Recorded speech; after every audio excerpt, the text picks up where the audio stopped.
Okay, good evening.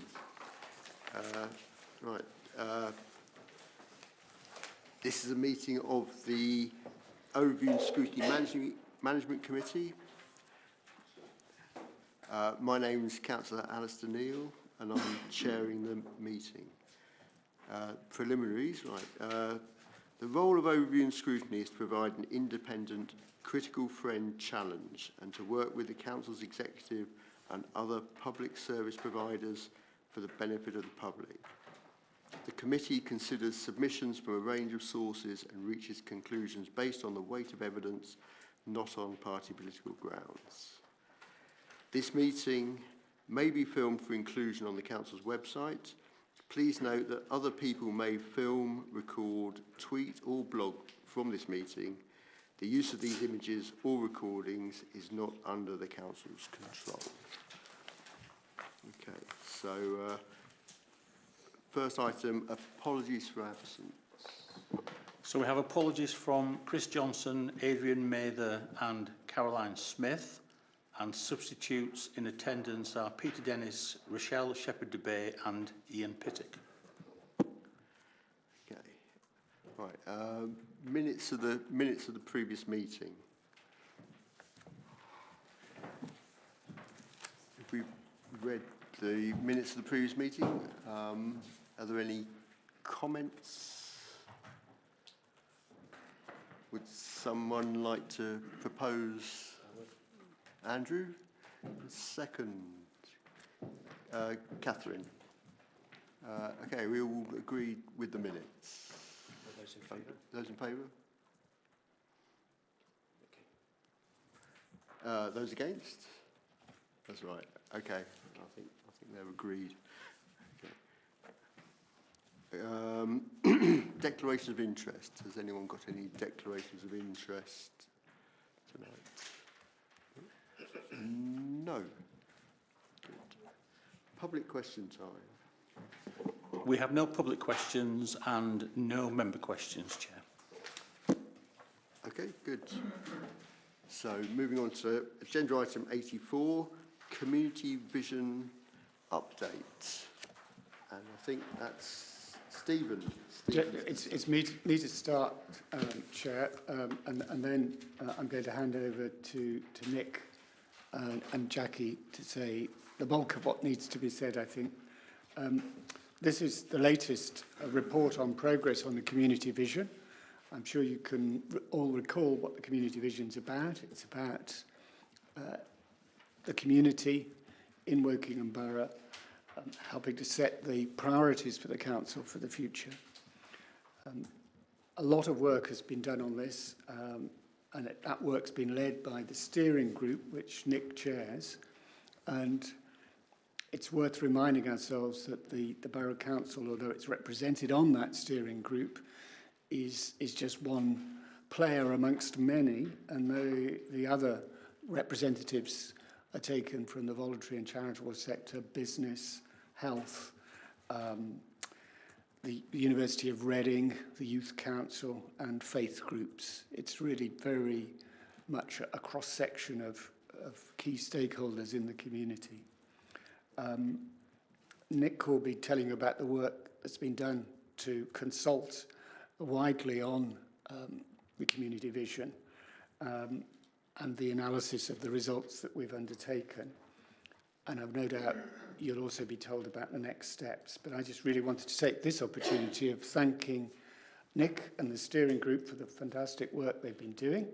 It's really greatly appreciated. And also to thank Jackie and her team, particularly Sarah O'Connor and Mandy Holstock for their work. It's really been excellent, and I feel very proud of the progress we've made. So, hand over to Nick. That's great. Thanks, Stephen. Good evening, everybody. So I'm Jackie Whitney, and I'm the Assistant Director of Customer and Change. Yeah, I'm Nick Fellows. I joined the steering group as representative of the voluntary and charity sector. My day job is with the Wokingham Volunteer Centre. Liam, could you share the slides, please? Thank you. So my role in all of this really is to act as one of the partners that is sat at the table, around the table, with our other partners, voluntary sector, faith groups, as Stephen said, around the table to create this vision, which is really about the community and putting the vision into the community's words. So this is about us saying what we want the borough to look and feel like in the next 10 to 15 years.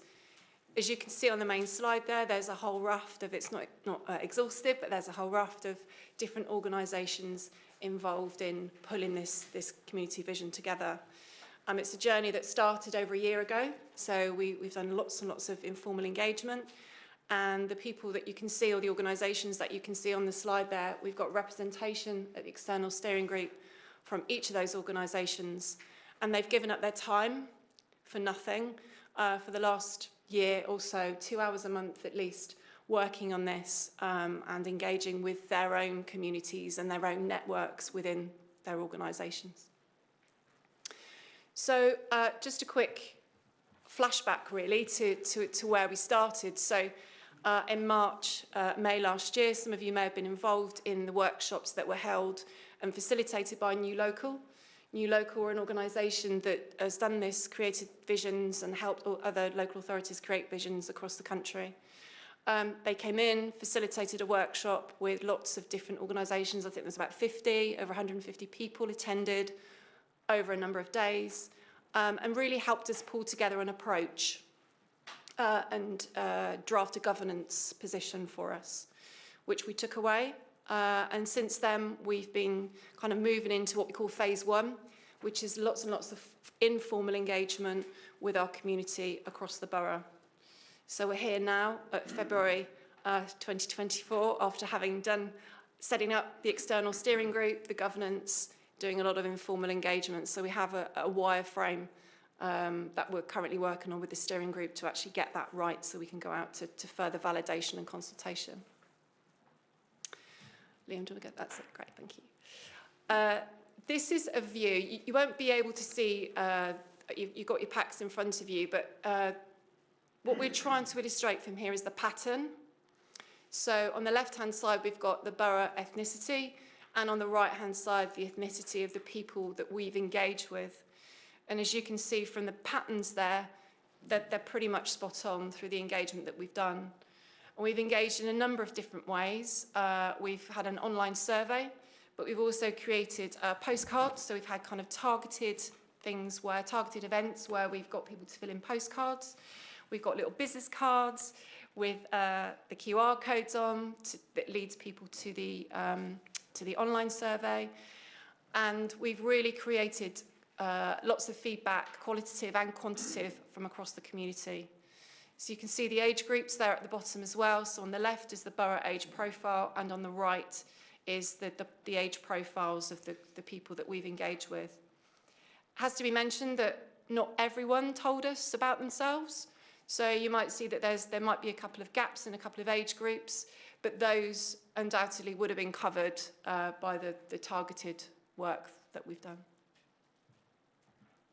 I'm just going to pass over to Nick now, so that Nick can really just talk you through and give you a flavour of how we've attacked the informal engagement piece of work. Yeah, and this has been key, having the wide range of organisations around the table. And as a member of the steering group, I've been really impressed and pleased by the longevity of it. As Jackie said, we've met for quite a long time now, but still people keep coming, and still people are engaged, and still people are coming back to meetings with more updates and more work they've done away from the group meeting. So that's been really valuable. You will all know how difficult it is to get an effective consultation. In fact, I spoke to this meeting a couple of months ago about that. There we are. But we have worked really hard with some of the sectors, and they've really risen to the challenge of talking to members of their groups, including groups that are often hard to reach. For example, Reading Community Trust. They're working with what you might call disaffected young people, and yet their contribution, there were over 70 made comments, and they were really quite positive and quite constructive. So there was a lot of commonality coming through, but we've had in-depth discussions with specific groups, so facilitated workshops, adults with learning disabilities, for example, across the board from the list you can see there, and getting some really rich feedback, as well as the sort of the breadth of the online consultations, which is coming back electronically. So it's a great mix. Jackie's alluded already to the fact that we've got some outcomes coming from this. And to be fair, the people who've been working on it in the council's comms team have done a fantastic job in pulling out some of those common comments and starting to articulate what them. But what's been really helpful, if we could just move on to the next slide as well, is that people's comments have been quite articulate, and there's some fantastic richness in what they're saying, and we've managed to pull together and strand sort of 6 different themes that have come through very strongly. What we're trying to make sure we do now when we're compiling that feedback and taking note of what people are saying in the consultation is using their words. We're trying very much not to use what I might take the liberty of calling council speak, or public sector terminology, or what you see trotted out in the press all the time. This is what people are actually saying themselves, and they're not talking about stop building houses. They're talking about can keep access to green spaces. We want access to it, and all of that sort of feedback as well has been quite positive and forward-looking, and that's been one of the objectives right from the start. Is that we're not talking about what people don't like today. We're really trying to steer people to what do you want to look for in 10 or 15 years' time. And by and large, the feedback we've had has respected that, if you like. So just pull out some of those. You can see what do people like about the borough at the moment? What do they want to preserve for the future? Living healthy, happy, independent lives. That's really important to people. A lot of these things won't be surprises to anybody really, but it does reinforce. And I think the other thing for the steering group is that we're hopeful that this work will actually inform the council's own long-term planning and help to shape the borough for the future, because that's what it's been about. And that's why the consultation, the feedback's been important. And that's why it's really important that we reflect that in the outcome of the report. We're going to test that with, well, Jackie will talk about that in a minute. We'll test that to see people recognise what they've said is in the draft, and we'll amend it, update it if that's not quite the case. But it is really important that this is taken forward because it's views of well over 1,000 local residents and specific target groups as well. One of the things, Jackie noted the slight underrepresentation in the sort of 20-year-old, 20 to 30-year-old age group. And we did some targeted consultations at leisure centres where that age group is more likely to be there, and spoke to people as they came through just to try to make sure we had got as close as possible as we could to a representative sample. So for next steps, I'll pass back to Jackie. Brilliant, thanks Nick. So in terms of next steps, we're on what we call a wireframe. So it's literally, we've analysed all of the feedback with the steering group. We've popped it into some words. It's not quite there yet. We'll be on a second draft by the end of March. We're going to take the steering group through that.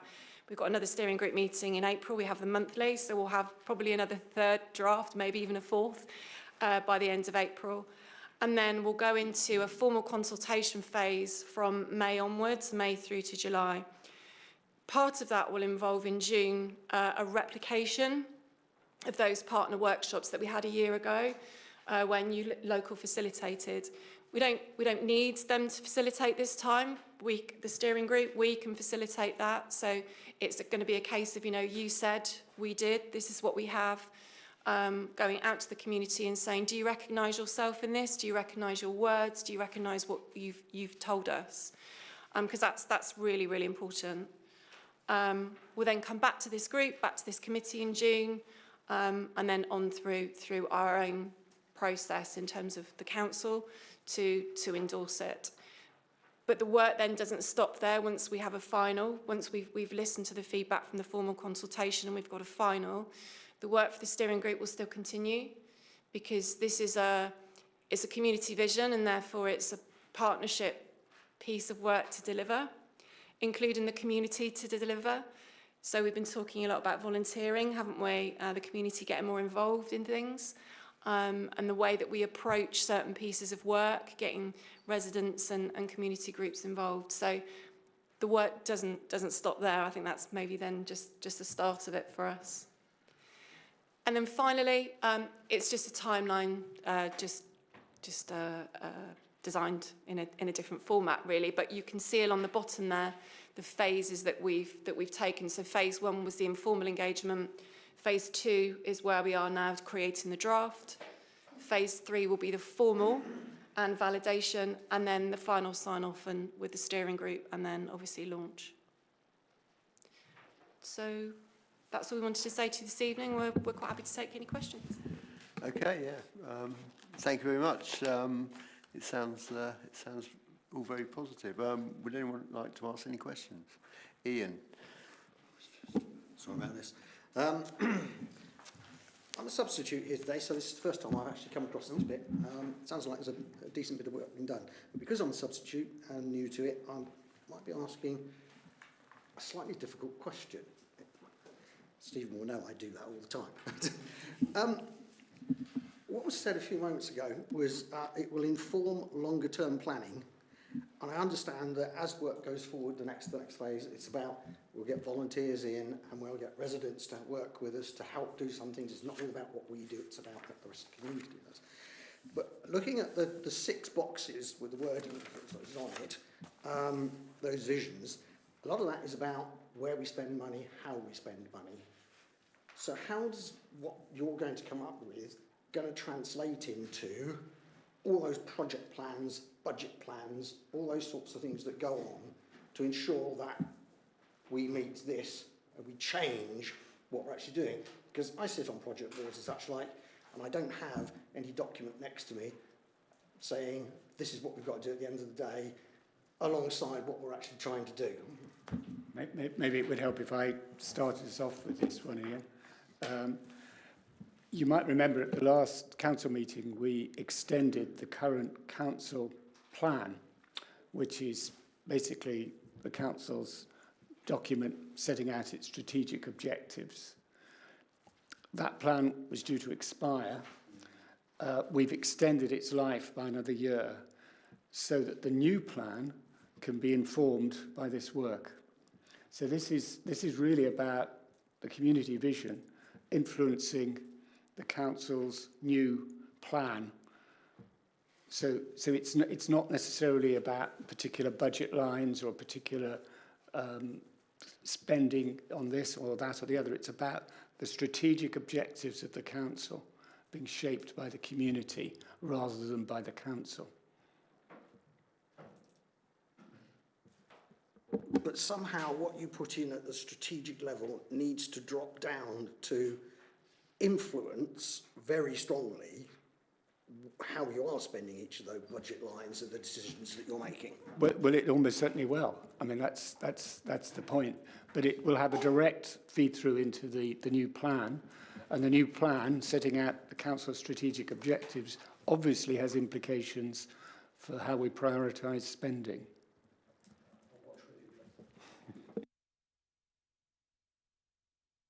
Andrew. Yeah, thank you very much, Nick and Jackie, for your presentation and for all the work that you and the steering committee, have done on this. The roadmap that you presented tonight, is very, very clear. Okay, as are the, all the timings and so forth that have been set out. It seems to me from the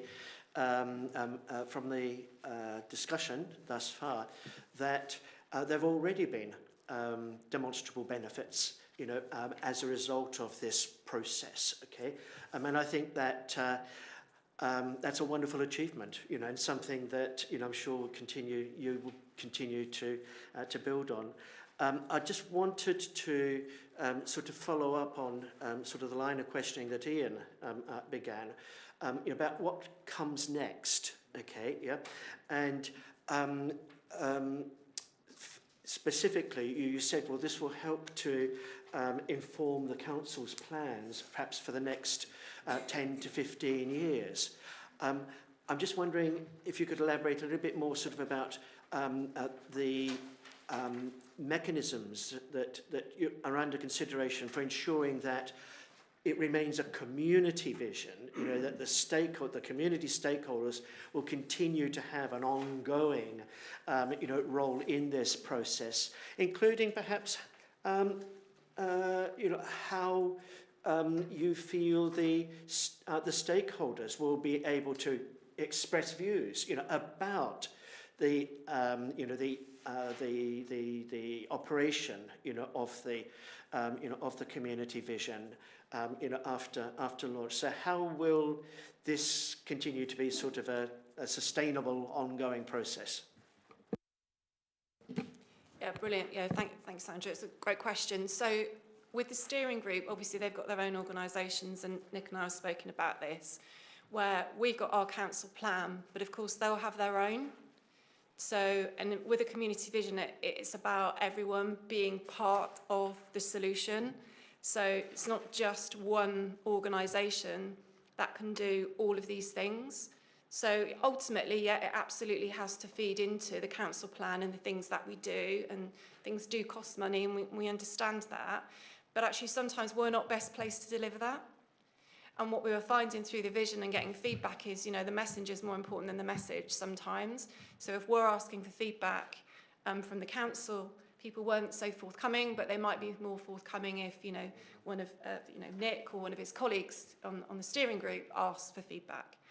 So the next stage really is once we know and once we've nailed the outcomes, after we've gone through and validated, we'll then come up as a steering group with the measures, and then we'll absolutely be around the table and we'll be looking at who plays in that space, who's the right organisation or community power to play in that space and actually deliver on that. So sometimes we have to look a little bit, we do talk about the money because money is important, but sometimes it's more about looking beyond the money and thinking about who the right person to play in that space. Yeah, can I just add a few words in response to both questions, really? I think from my point of view as a resident, and certainly the outlook I'm taking is that local government going into the future won't have the spending power, the buying power as it currently has. Unless something changes quite radically, then it won't have very much at all outside of what it has to spend. So I think it's really important to get the community to buy in, and that needs to be, that happens in lots of pockets and areas around the borough, but I think it needs to be more of a focus going forward, and especially when there are new communities being built, that needs to be factored in from the beginning. So there are opportunities to build hubs, healthy living hubs, whatever it might be. People have heard me talk about this as a bit of an ambition, but I think if you're creating a new community, you have the opportunity to bring in a healthy living centre, not just a medical centre, alongside a community centre, alongside a library, and create a community that the community then who moving into that can take ownership of, and maybe work with town and parish councils, create community groups. Of course, the borough council is going to be important, but I think if the voice of residents that's coming through this doesn't inform what the council, because you're all representatives of those people, those residents, what the council plans are doing going forward, then I think it's a missed opportunity. Okay, thank you. Rochelle. I'm just curious about quality, diversity, and inclusion of all of the people you've done here. Among other things, the characters you have on the side of this are not matching the diversity of Wokingham. They seem to be the same characters everywhere. And I think that it would be better to include all of the residents as far as examples, rather than just white people. And because Wokingham is different than it used to be. Okay, I'm the chair of the steering group. All I'd say to that is this is an internal document, and certainly the feedback that we're going out, anything that's published, and you've seen from the breadth of groups that are being consulted and actively consulted and sought out, and are members of the steering group, that we're doing as much as we possibly can to get that broad representation, and we will reflect that when the final outcome comes out as well. Pete? Okay, Pete. Sorry, again, I'm a substitute here, so I might be asking a question that is not pertinent. One of the concerns I have is about measurement. So you deliver this plan. Will you be delivering a set of performance indicators that the council should monitor to make sure that the vision is kept to, but also to see that the vision is correct?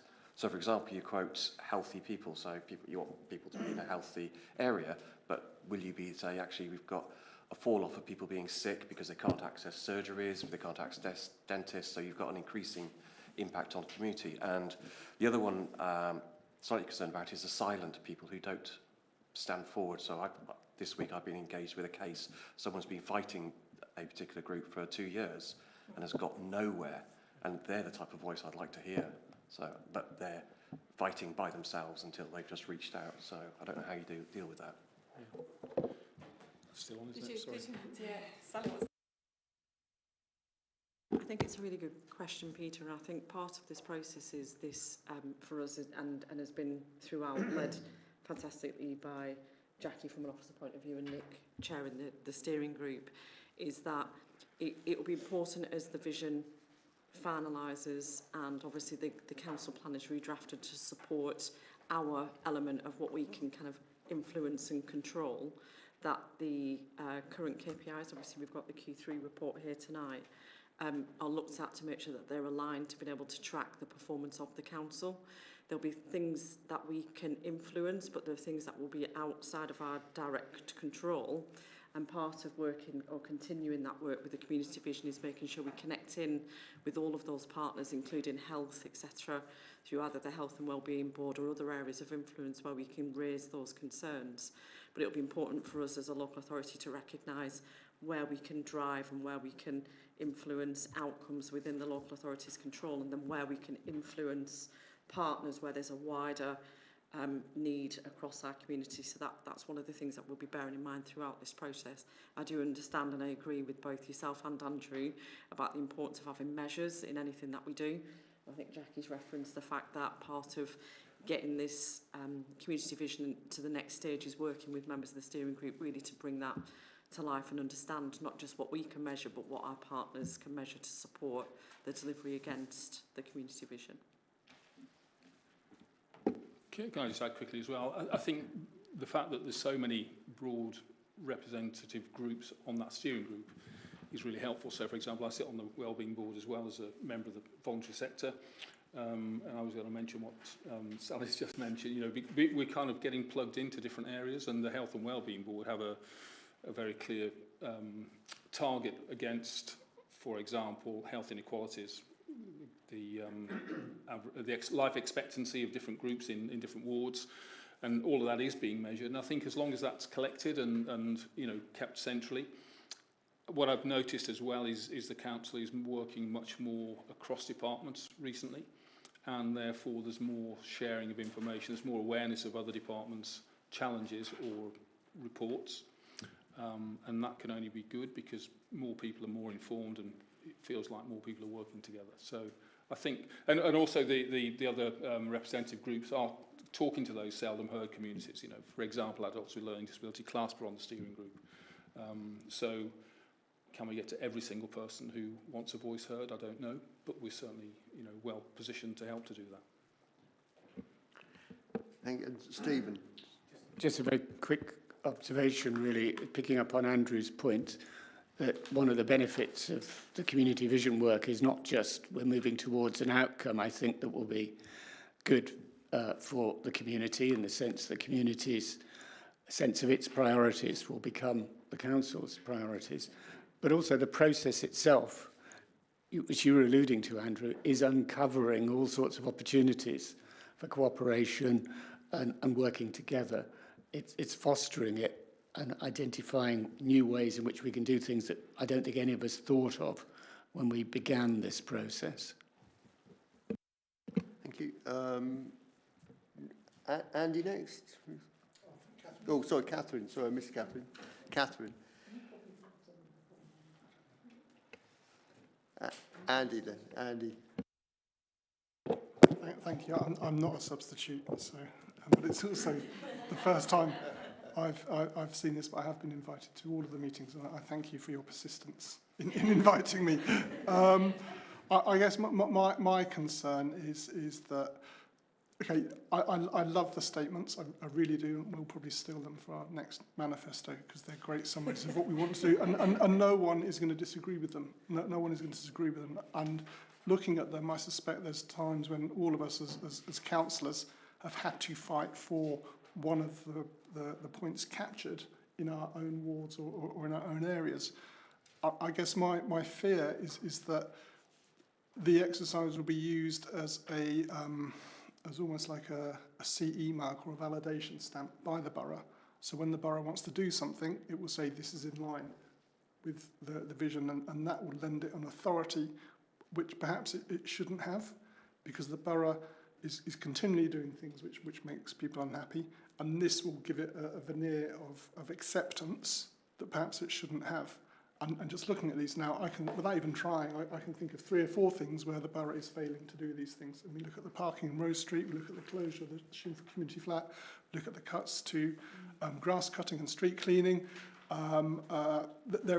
could all think of, I'm sure, 4 or 5 things where it's just not happening. And my concern is that this document and the output from it will be used to as I said, to validate the things that the borough wants to be validated, rather than being an objective tool with which to measure the success or otherwise of what the borough is doing. So it's not really a question for you guys, and I think I've probably intimated to you they're my concerns, and I guess it's for the leadership of the council to prove me wrong. I'll do my best, but No, you're setting me a very high bar. Stephen is also not a substitute, and we've had versions of this conversation several times. We've had this conversation many times before, although it's usually on the broader question of partnership working rather than the community vision. I would approach this in a different way, as you probably would have guessed. This is about the future. It's not about the present or the past. It's about the future, and it's about the community making or having the opportunity to make it clear, not just to the council, but to other key stakeholders, how it would like the borough to look in the future. This is a document about aspirations, which I think is immensely useful for the council when it comes to trying to set its own priorities. I don't see this as somehow validating doing unpleasant things. I see it as helping us to move in the direction of doing the kind of things that people would like us to do. Now, obviously, you have to be mindful of the limitations on what we can achieve in the world of limited budgets. But as I've said on many occasions before, although I know you don't share this view, this is why working in partnership is so important. And it was articulated exactly as I see it by Nick. You know, we are in a world where council budgets are constrained.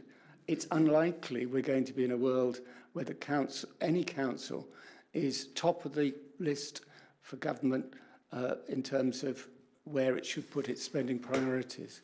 Even with the new government, somewhat more committed to the public services, I hope, than the current one, we will find that it's very unlikely that, given all the other competing demands, local government is going to be high up on the list. So I'm afraid that the days when the council could go it alone and the council could aspire to do everything, I fear have gone, and I think we have to adapt to that. I know your view is very much that the council has a key role and it should not shirk its responsibilities. We're not as far apart as you think. I also believe the council has a key role. I just think that role increasingly has to be as a partner with others. And otherwise, I think we're really going to be caught in the salami slicing that you've referred to as some of the bad things that are happening. And I think we all want to avoid that. We want to get into a better position, and I think this is a way of getting into a better position. Just to follow up on a couple of things then. So if we look at the economic growth ones, or the economic growth point, and we look at thriving town centres, I mean, my ward covers all of Woodley Town Centre, and I rack my brains, I rack to think, what can the borough do there? I mean, we know what the borough did in Wokingham. It's a totally different geography, we get that, but you look at what can the borough do in say, my ward, which is the second biggest town in the borough, and you think its potential, even with an unlimited pot of money, is very, very limited because of the geography, the economic geography of the area. So there is a slight concern about raising expectations here, that if this is going to be a transformative document for Woodley, for example, we've seen what's happened in Wokingham, that's a separate thing. And There's also the thing of council culture, and again, I don't know if Rachel's mentioned to you the issue with the Rose Street parking access. With David's nodding his head, I think. I don't know if you're nodding at me to shut up or what, but the way the residents there have been treated about the residents parking there, and that's nothing to do with council funding. That's to do with the council riding roughshod over people and not getting the particular circumstances of small areas. And it's those little things where people interact with the council, and the council just doesn't seem to listen or care. That changing that culture is important, and there's nothing here about, for example, council culture. Well, there's nothing here directly about council culture because this is a document about the aspirations of the community. It's not a document about the council. But I do think you make an extremely important point about the need to shift the culture within the council, and that I'm very mindful of.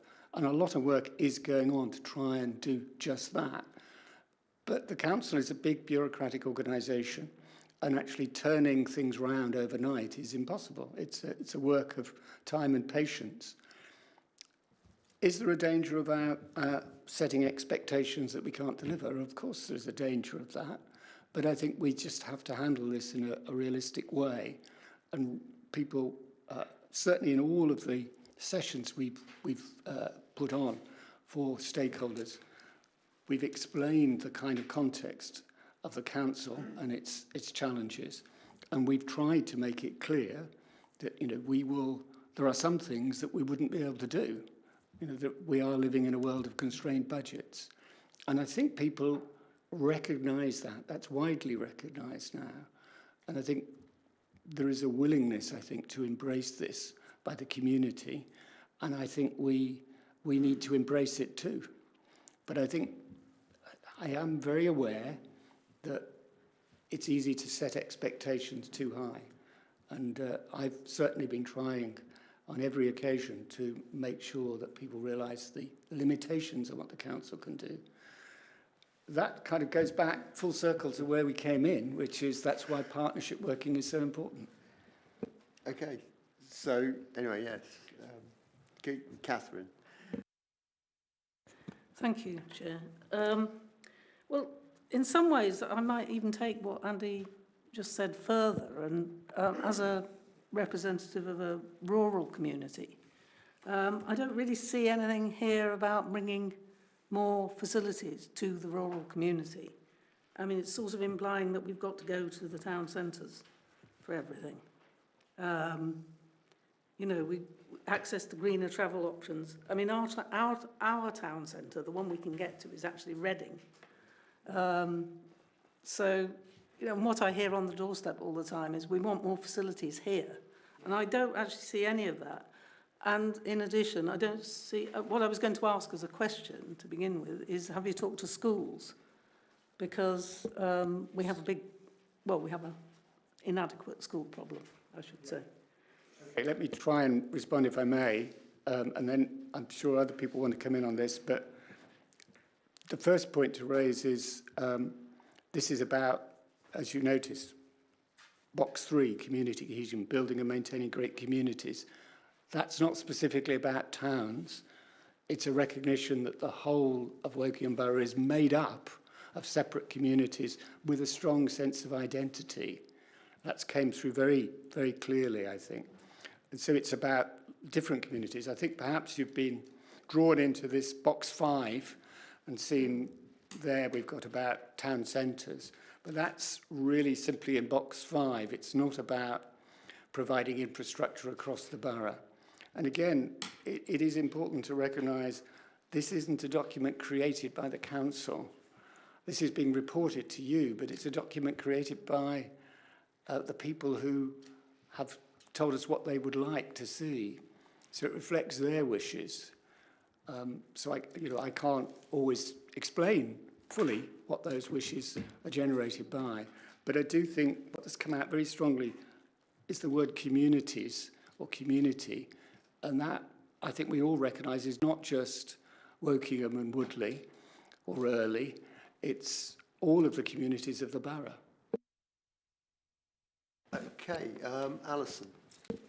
Thank you. Before I come to my main point, can I pick up on Catherine was saying about making sure that, you know, we have reached residents, not just in our towns, but in the outer reaches, you know, in Remenham, in Graiseley. So I think, you know, I would like to have seen, you know, a graphic that demonstrated the number of residents in the ward and the number of people who responded to make sure that we are hearing from all the people outside the towns where there were possibly more events. Now, what I wanted to ask about was on the roadmap, it shows in June 24 that this is coming back to ONS. So the formal public consultation starts in May, and then in July, the steering group will be considering the results. So I'd just like to understand the purpose of it coming back to OS at that point, rather than perhaps after you've got the results and you've started to consider them, and before you've got the final draft. Because I think at that point, our input, you know, could be valuable. Yeah, it's a good point. It can come back, Alison, at any time. So we just thought that it would come in June because that's the point at which we would have a final draft for consultation. So that would form part, so the discussion at this group would then form part of that formal consultation. We could also bring it back to this committee once it's been through the formal consultation period, and then come out the other side, if that makes sense, for, you know, for further comment. Yeah. So, sorry, so when does the consultation close? So it closes in July, so we're going to go from May 2024 in terms of the start of the formal consultation. So that will be for about 6 weeks. That will take us into June, and then we'll take a couple of weeks to consider that, plus also run the partner workshops.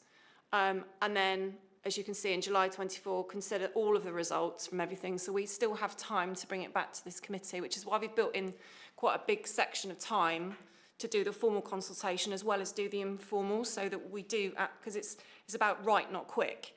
So we can still have time to bring it back to this committee and for it to be considered.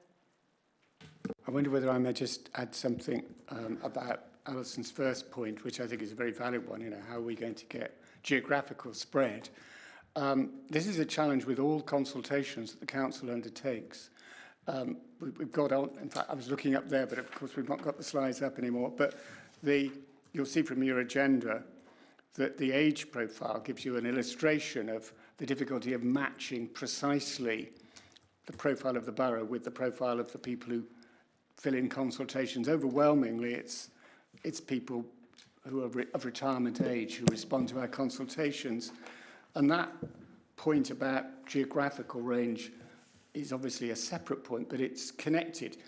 We're often getting a rather skewed vision through our consultations of what the borough as a whole thinks. That's so easy to do. You end up with people who are articulate and have time on their hands to respond, and you hear their voice more than you hear the voice of the hard-to-reach groups, which we've already referred to in this discussion. You know, how we go about getting a proper spread is a real challenge. And maybe one of the ways forward in the future is thinking about something like a citizens panel, which could be selected on the basis of the demographic profile of the borough. So we're getting a more accurate view geographically, by age, by sex, and even by socioeconomic status. So, you know, it would be good if we could find a way of capturing the spread more accurately.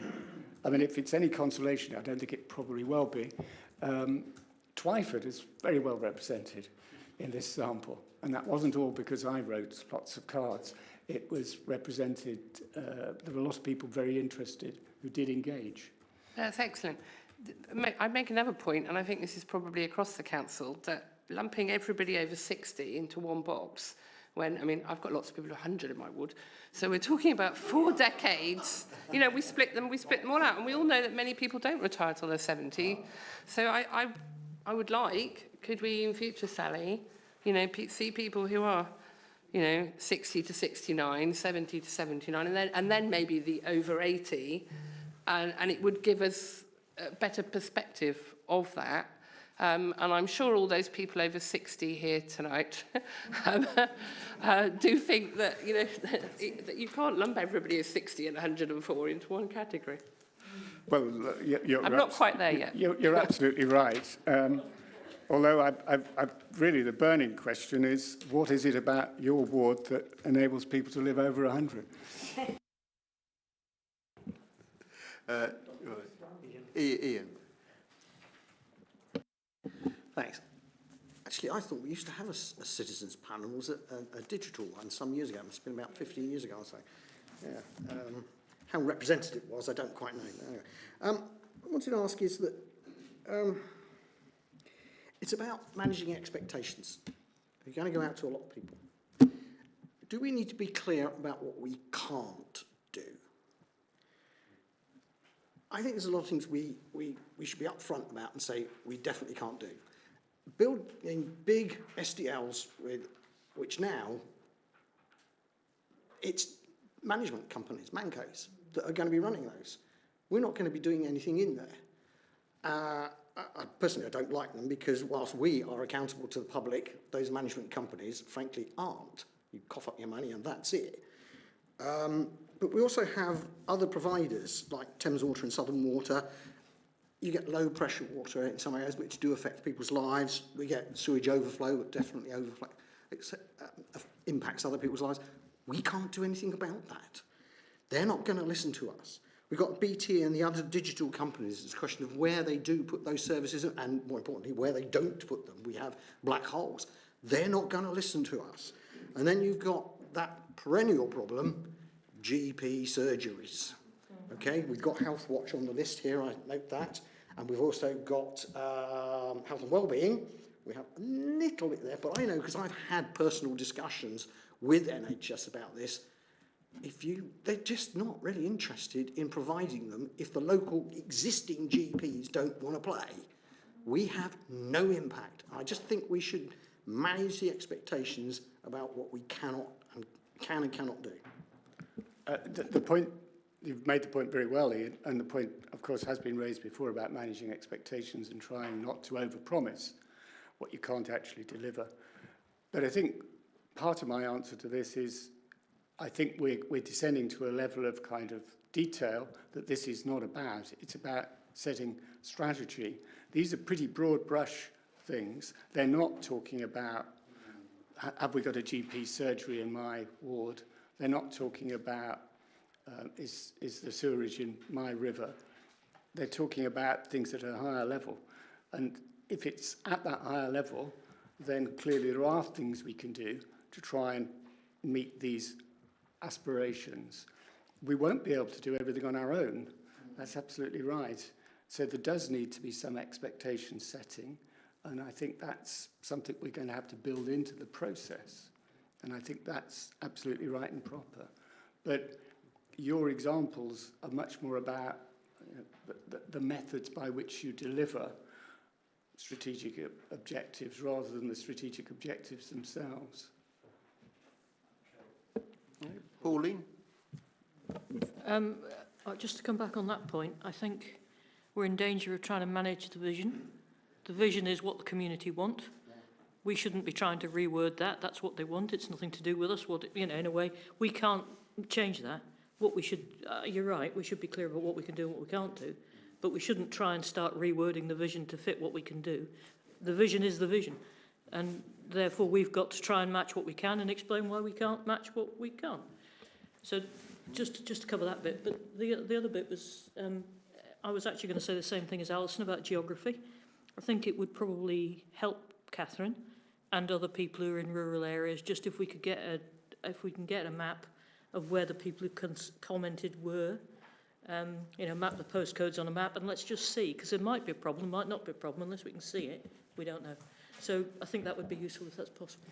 Yeah, no problem. We'll look at that. Just bear in mind, though, that not everybody told us where they live. I mean, I've got three cards here, and out of the three, one of them chose not to. So we haven't got data on every single person. So. But I think it's unlikely that everybody in Remenham decided not to tell you where they live, and everybody in no, Woodley true. did. No, that's right. So it'll still be representative. Yeah, absolutely. It'll give you a pattern, a bit like the demographic data that we've shown you. It's about the pattern. Although if we missed 2 people in Remenham, that would be quite a high percentage. But thank you very much for your comment at the beginning of that, Pauline. I mean, that's absolutely right. This is the community's vision. It's not for us to try and shape it. We then have to be frank about what we can achieve and what we can't. But we have to start with what the community wants. That's what this is all about. Yes, and I think the geographical spread, I'm sure it's going to be skewed in some way or another. One would expect that. I mean, some of the data collection has been obviously in leisure centres. Now, leisure centres may well draw people from a big area, but it's highly likely they'll draw people from their locality. But I think once we know the geography, we can try and fill the gaps. So if we know nobody from Graiseley commented, maybe we should go knock on a few doors in Graiseley and say, how about filling this in for me? Yeah, absolutely, because we've been in phase 1, which is informal engagement. So if we know that we've got some gaps, we've still got time to do that, through the formal stuff that we do as well. So like we were missing a certain age profile. We realised in December. So in January we went out, Places Leisure, brilliant partner to work with across the 3 leisure centres, and we got the younger generation. The younger parents and their families going to swimming lessons and things like that. So we just went out there, all the steering group, and worked with Places Leisure to get that feedback. So yeah, it's not a problem. Okay, I mean, we've got a long agenda tonight, so should we just, so we've got Andy and then Andrew. Oh, Andrew, you go first. No, you can. Go on, Andy, you go first. Okay, so obviously this is again to Nick, because I think because Nick mentioned this idea of building new communities that were proper communities in themselves. And that, as you said that, I thought, well, this is literally the SDL strategy as it was originally presented. So it just felt a bit weird to hear it coming back from your stuff people wanted, and theoretically, someone has been trying to deliver it for the last 10 years, but there didn't seem to be an acknowledgement in what the wants were, as compared to what the borough and developers have been trying to do over the last 5 or 10 years, because that's the plan. Now, the execution of the plan is totally different. Maybe it's my fault for not coming along to any of these meetings, but it just jarred with what we're currently trying to do, I think.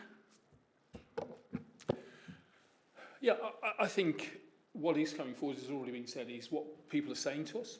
It's what they'd like, And I've seen good examples out there. And one of my motivations for being involved in this group is because I think there are really good ways of doing things, and sometimes they're not always possible. But if you don't aspire to them, then you won't be able to get there. You won't know what it is you're trying to achieve. And if people are saying they want that kind of thing, then there's more of a push towards it. Does the council, with its planning powers, have the opportunity to create some of these things and to drag people along? I mean, there's a current consultation going on for the primary care strategy, which can be influenced maybe.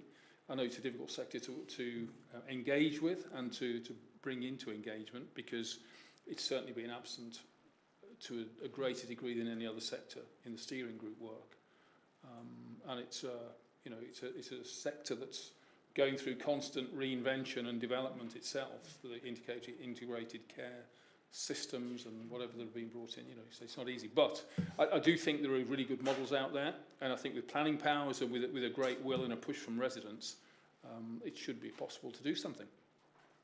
I wonder whether I can just add a little bit on your specific point, Andy, about the SDL idea, and why are people saying this when that was the SDL idea? Well, the SDL idea, it's a great idea, but in practice we know key infrastructure has not been delivered, or was delivered much later than was promised.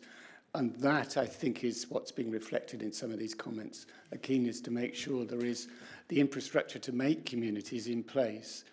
That's something the council is now actively trying to remedy, and we're trying to bring forward some long-delayed infrastructure projects.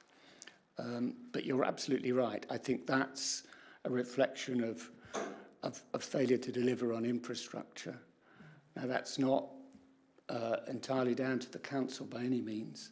It's often down to development, and it's often down to failures or fundamental flaw in the SIL system, because the SIL system, if you rely on the SIL system covering our infrastructure costs, you have to wait till the houses are built before you get all the capital receipt that enables you to start putting in the infrastructure.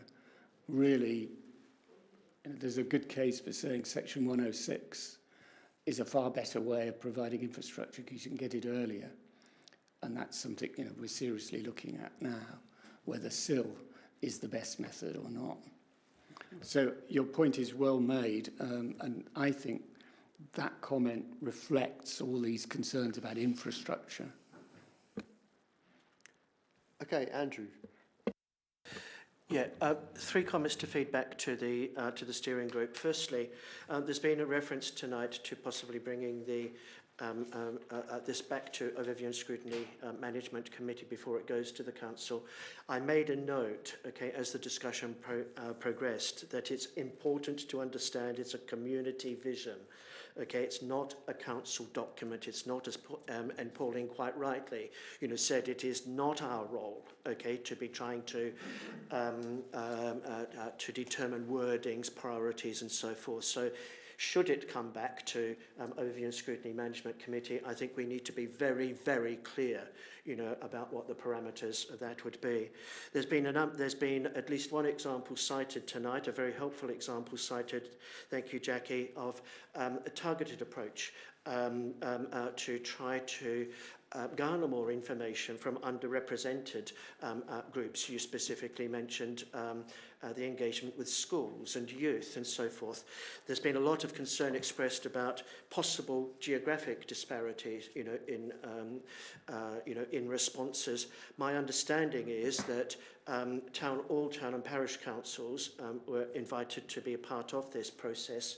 That should there be geographic, disparities of concern, then I think this is a really good opportunity for the steering group to consider going back to particular, town and parish councils and to engage with them in that way. And I want to end on a really, really positive note. Stephen made the point, a really salient point. There is an imperative here. We cannot continue in the way that we have done in the past, for well-rehearsed reasons.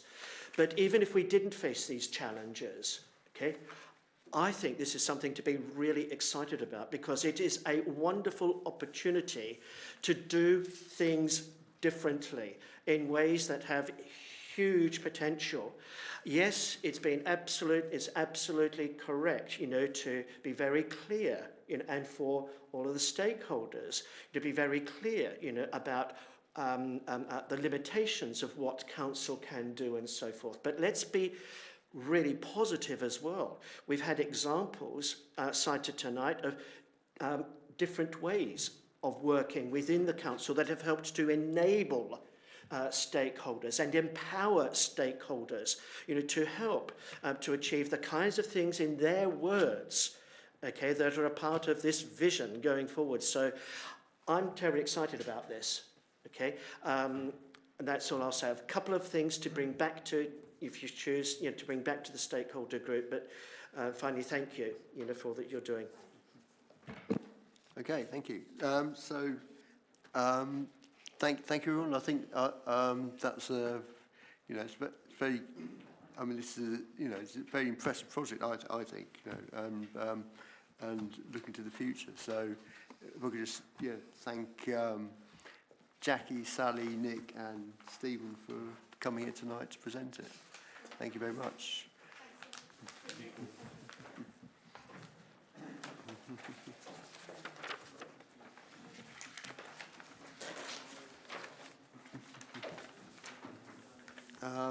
Okay, so agenda item 85. Stephen, we're looking at the Q3. I think, aren't we? Yes, Q3 KPIs. So I move into my second hour of questioning. Okay, thank you very much, Chair. This is the latest of a regular report on performance monitoring. This one, of course, relates to Q3 of 2023-4, so that's October to December 2023. I think it shows a broadly positive performance, good performance in many areas, despite multiple challenges, especially overstretched budgets and a difficult time for many of our residents, which is increasing demand for our services. The main areas of concern, of course, are those 4 KPIs on red, but I think it's an important contextual point to be made here. That constitutes just 8% of the total KPIs. So to put it in a different way, 92% are not red. I think of those 4, it's worth saying that in 2 cases, the direction of travel is going the right way. They're improving, getting better. And in the other 2, I think there are circumstances that explain them, which are detailed in the service narratives that you can see that follow the description and the charts. One of them, I think, is perhaps worth drawing your attention to, one of these reds, and that's AS1 on page 66. And so you can see this has been consistently off target. So this quarter's results are not out of line with earlier quarters. And it is, and this is, again, an important contextual point, this is an entirely local target. It's a local and very stretching target. It's not one employed nationally. So we are setting ourselves a very high bar by national standards in this regard. And as you can see, both in terms of neighbouring councils and in terms of the national position, we're not in a position where we're out of line.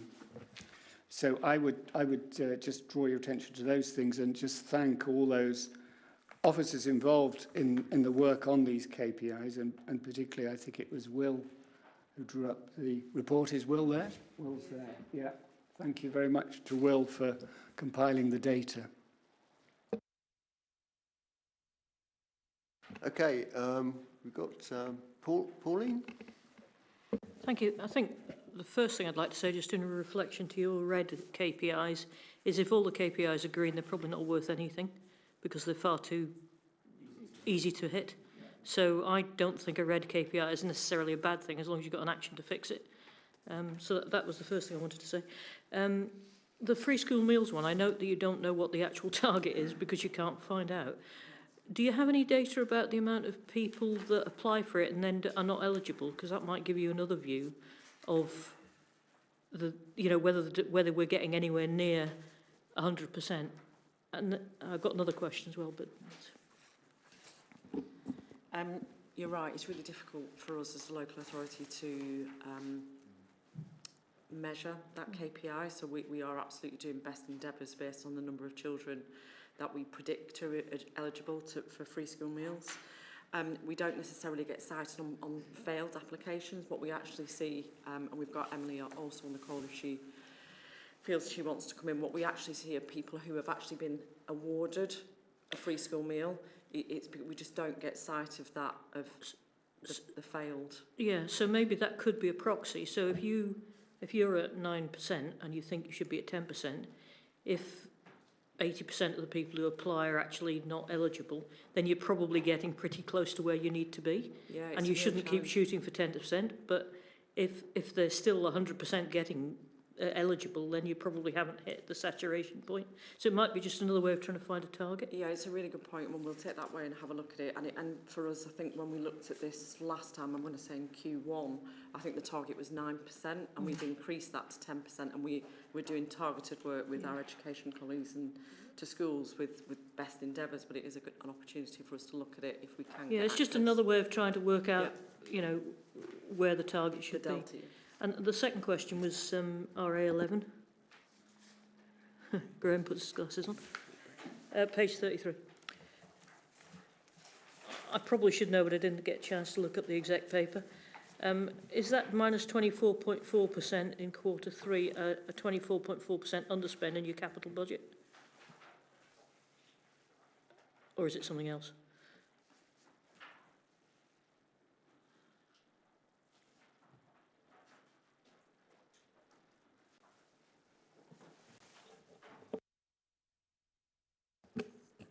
The reason why I'm hesitating is because I'm not sure if that's reprofiling or actual underspend, so I'll have to get back to you on that. And the reason I was asking is, if it is underspending, then it shouldn't be classified as green. The whole point of a capital budget is you're meant to spend it, and presumably you're losing benefits that you don't get if you don't spend it, and therefore an underspend of 24% is not as bad as an overspend of 24%, but it isn't very good either. So it just says your budgeting's a bit off, probably. So I'd be interested to know what that actually is. Thank you. Yeah, okay, I'll get back to you on it. It's possible it's something like we put in a budget provision to provide resources, borrowing resources for, say, the housing company, and then a view was taken that we weren't going to realise much of that, if any.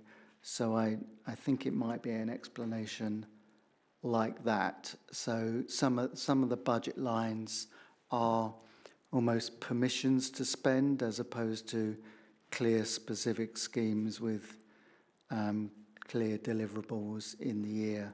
So yeah, I appreciate the point, but I think the important thing is the nature of the budget line that appears to have been underspent.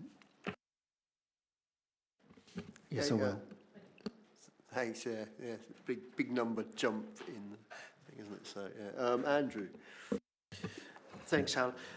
Yeah, I'd like to have two lines of questioning, if I may. And firstly, I'd like to follow up on Pauline's point about the conclusions that might be drawn from a particular RAG rating. And you might recall that in our last meeting, Adrian Mather made quite some extensive comments about the whole performance monitoring process and reporting system. And I believe, okay, that officers, possibly including Will and Sally, okay, may be able to provide us with an update since that meeting.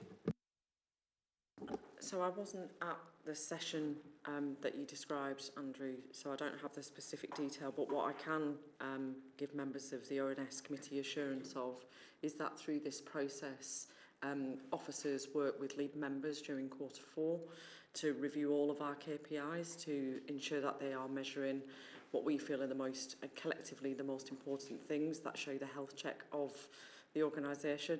I absolutely understand where Pauline's coming from. A sway or a sea of green is not necessarily representative, but we do use this period every year to make sure that the KPIs that we've got in place are actually measuring the right outcomes. There were specific conversations that the team have had with Adrian that will have fed into this process that I'm happy to drop a note out to the rest of the committee just to give an update on. And just on that point, I don't know if Will is on the call, yes, but okay. Am I correct in believing that there has been some work done looking at performance monitoring in other local authorities and lessons that we might wish to consider derived from that work?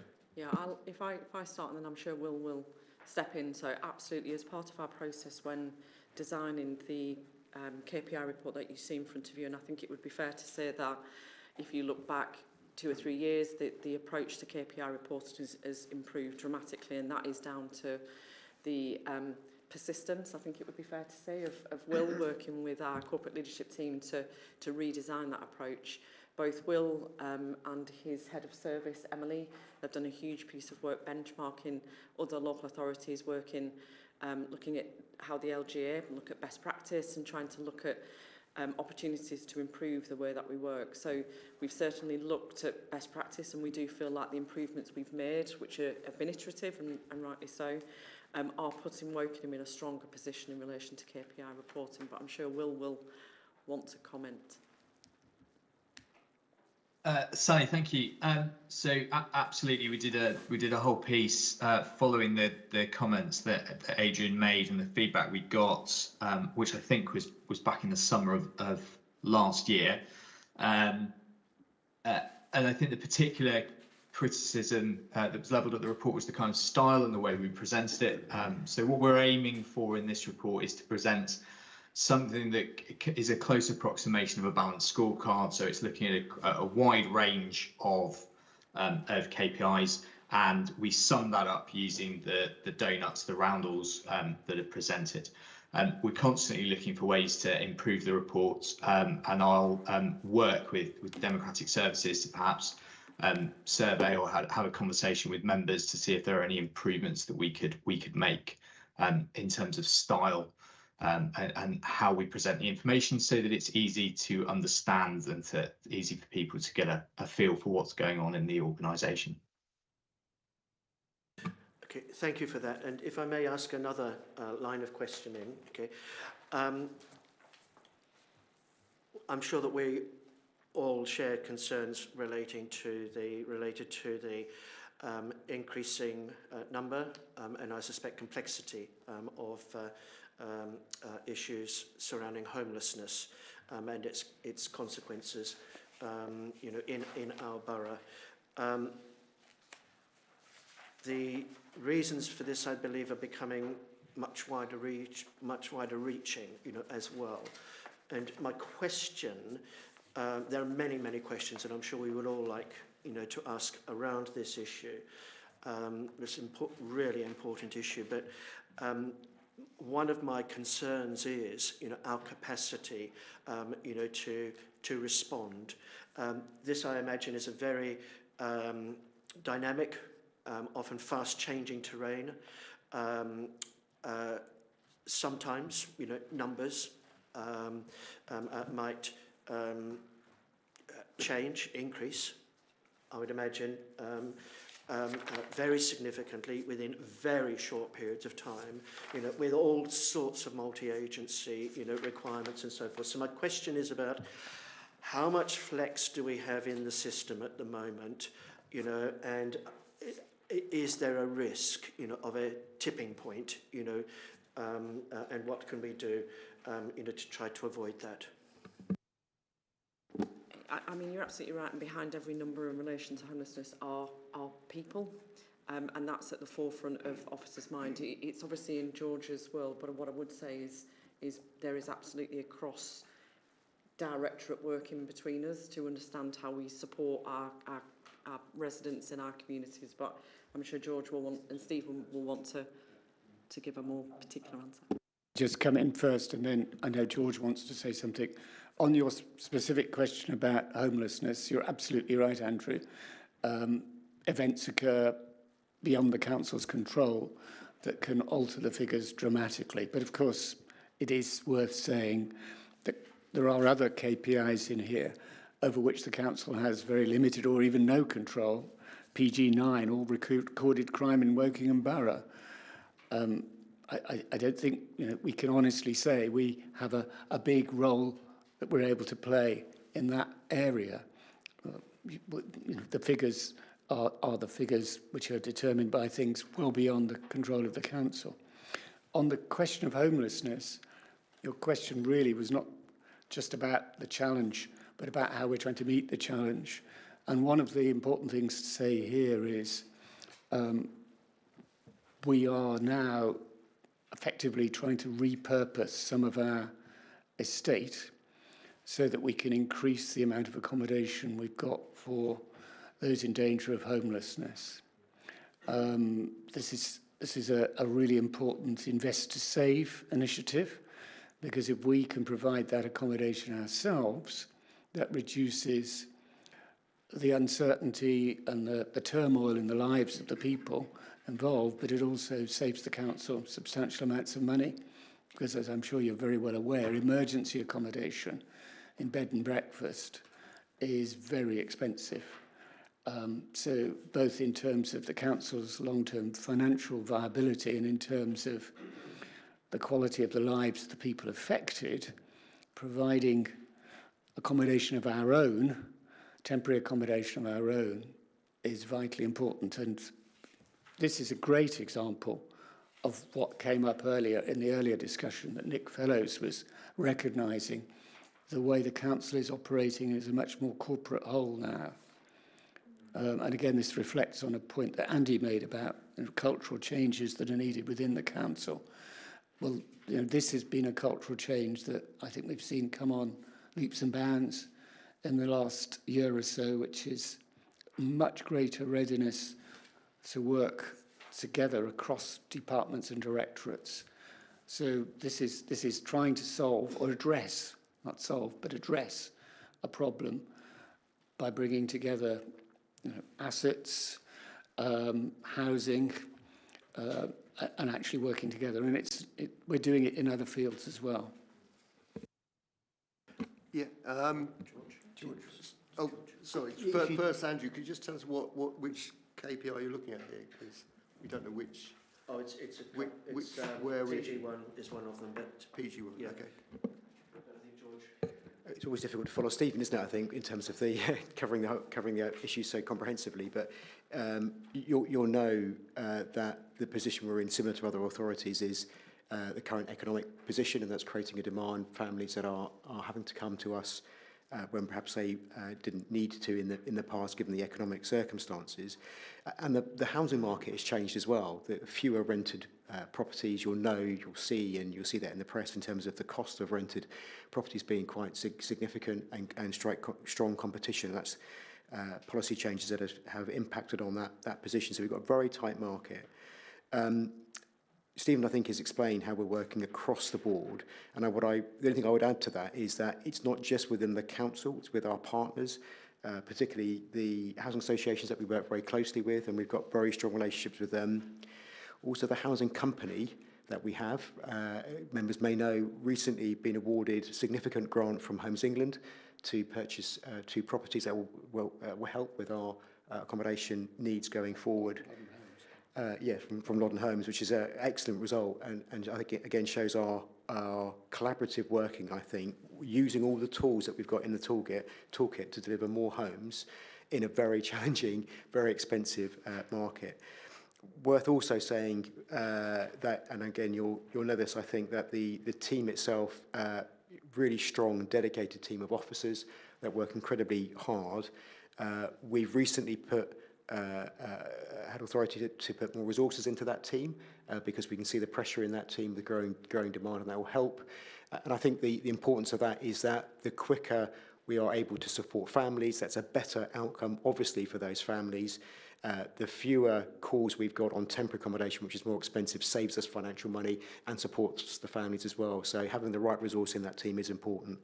And then finally, just at the start of this year, we appointed a new head of housing as well. I'm sure you'll get to meet her in due course, but she's an excellent addition to the team as well, which is making a real difference in terms of our team dynamics and our resource management as well. So I think we're in a good place in a very challenging environment. Ian. Thanks. Just a quick procedural bit. I noticed that what wording we're using is better, no change, and worse. I thoroughly approve. Can I just check, because I noticed that from all the other overview and scrutiny meetings that are coming in, the reports for the areas, rather, are using it as well. I asked because at the last Children's Services overview and scrutiny meeting, they were still using arrows, but the officials were using them the wrong way on many of them, and it was causing confusion. Have we changed across the piece now to using better, no change, and worse? Because everybody understands what that means. Steal your microphone. So the report, whilst it comes here to the management committee, and obviously myself, George, and Graham are here to answer the specific questions, the same report should be being taken to children. So what I'll overview and scrutiny, and obviously onto HOSC. So what I'll do is ask Will just to liaise with Children's Services just to understand that in a little bit more detail, but it's good to get the feedback because obviously we're not represented at that session. But we should be standardised. Consistency. Yes. Absolutely. And I'm glad you like it. So. Anyone else? Pete? Sorry again, because I'm a substitute here. You may forgive me for this. I'm just a little bit concerned about some of the targets. Baselines are all flat lines, so they're not actually driving an improvement in the service by ratcheting up the percentage of targets. So, for example, if we look at the percentage of waste recycling, composted and used, we see that that's a 52% target for, PG6. That's a 52% target for the last couple of years, and I'd actually quite like to see that target increasing, so we actually go from 52 to 54, 56, so we're actually increasing our recycling rate. And again, on that particular point, reading through the service narrative, it does describe that they include the green waste in that, which kind of puzzled me as why you would include that as part of the waste when you're looking at the curbside stuff. Thanks for the question. I'll let George step in and answer the specifics. So I think you're right, and the challenge for us this year will be that the case we've made to change our system of collection to go to alternative weekly collection from later this year, the end of the summer, August, September time, is part of that. The case is made on the fact that there will be more recycling. Our recycling rates will increase, our residual waste will decrease, and part of that delivers the efficiencies that we've talked about in different forms as to why we should be doing this. And you'll see other councils doing the same thing in the country as well, more recently in Birmingham, where they've announced they're going in that direction as well to save money, but it reduces the carbon footprint and improves the recycling rate. So I'd expect a more challenging target to be arising, because I think it's this committee or another committee, perhaps the community ONS, has been very clear in saying we need to make sure that what you've said will be delivered through alternative weekly collection will transpire, essentially, and part of that is that recycling rate. So I would expect that rate to increase, and for you collectively be saying, if that's not the case, why not? What are we doing to address that? On the green waste, so we've always included green waste being, the grass cuttings, the garden waste as part of the recycling figure, and that's why we have a peak in the summer when you have more coming into that system than you do perhaps over the winter and autumn time. But that's a standard way that we would report recycling rates. It's similar to other councils. Just come back on that point. It feels fudgy to me, to be honest, to include the green waste, because that's an opt-in process where people opt into that. I'm going to pay money for people to collect my green waste. Whereas actually what you should measure is green waste that's included in normal household waste that could have been green waste. As I say, it's not the way we do it is as per many other councils. I can explore to see if other councils have provided more data around that, like a section of information. So I can explore that with the officers and come back to you. But so it is the normal way. Obviously, we record elsewhere the total tonnage as well, which I think is an interesting stat, because it provides where are residents in terms of what they are putting in their bins in total. So, but I'll go away and explore to see if there's other councils that are providing more information at a more detailed level on that. Pauline. Just to chip in on that, I think you're absolutely right. And we used to report food waste separate from green waste, separate from other recycling. And I don't really care what other councils do. I think we should do it again, because I think what you're doing is mixing so many different things up. You can't tell what's going on. That's my opinion. Okay, yeah, fair enough. But I think the main thing is that the KPIs should be consistent so that we can keep comparing them, isn't it? We should not keep chopping and changing them. Well, we have changed it once already, so we should be able to change it back. And I agree with you completely. To mix green waste, which is very much to do with how many people opt in and how much it rains, with food waste, which is a bit different, and with dry recycling, which is very different, is a bit misleading. I completely agree with you. Okay. Any more questions? No, no, no. I've just got a couple of little queries myself, which and one was PG9. I thought that's looking for the previous quarter. I mean, that's a good news story. Although, as Stephen points out, it's nothing to do with us. So it's gone from red to green through a magical process that has nothing to do with us. PG13A. I just from the previous pack just seems to have changed its figures completely. I just wondered what was going on there. It was red, and in the new one, it's all been changed to green. So I just going to ask a question about that. No, it's a good spot, and I think the report should have highlighted this, because although I wasn't here in January, I think it was a subject for your discussion then about what action was being taken to improve on those figures. And the figures, I think, were 42% for Q2 and 40% for Q1, and you'll see the report now is quite different in terms of those figures. So the headline for us is that we've been working with Volkers on this, and part of our improvement in terms of our relationship with them, which those members who were here on Monday would have heard from Chris Easton on that, is not only how we are working more collaboratively with them, less transactionally, more of a relationship with them, how we are managing that contract more significantly as well. And because we're doing that, this data appears to be updating in terms of what the actual performance is. So we are still not at 75%, which is our target, and I think we'd all like it to be higher, but it is better than what we've previously reported. And you know,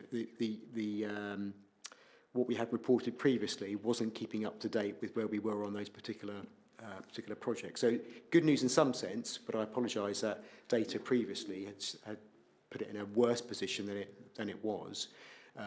But I hope that trend will keep continuing in terms of future performance now that we've established that stronger relationship between us going forward. Yeah, I mean, it's a new KPI, so it's just settling in, is what I'd put it down to. But it's just, yeah. And the other one was, I was just looking at PG8, which was red last time, and I'm told it's a minor point according to other people here, but it's just that it went from Q2 red to Q3 green. But I mean, I just think you're being too harsh with yourselves here, because you know Q2 was 1.9% over, and Q3 is 0.4% below, and you're thinking, well, where's amber in this? You know, I mean, you haven't given yourself much space to go amber.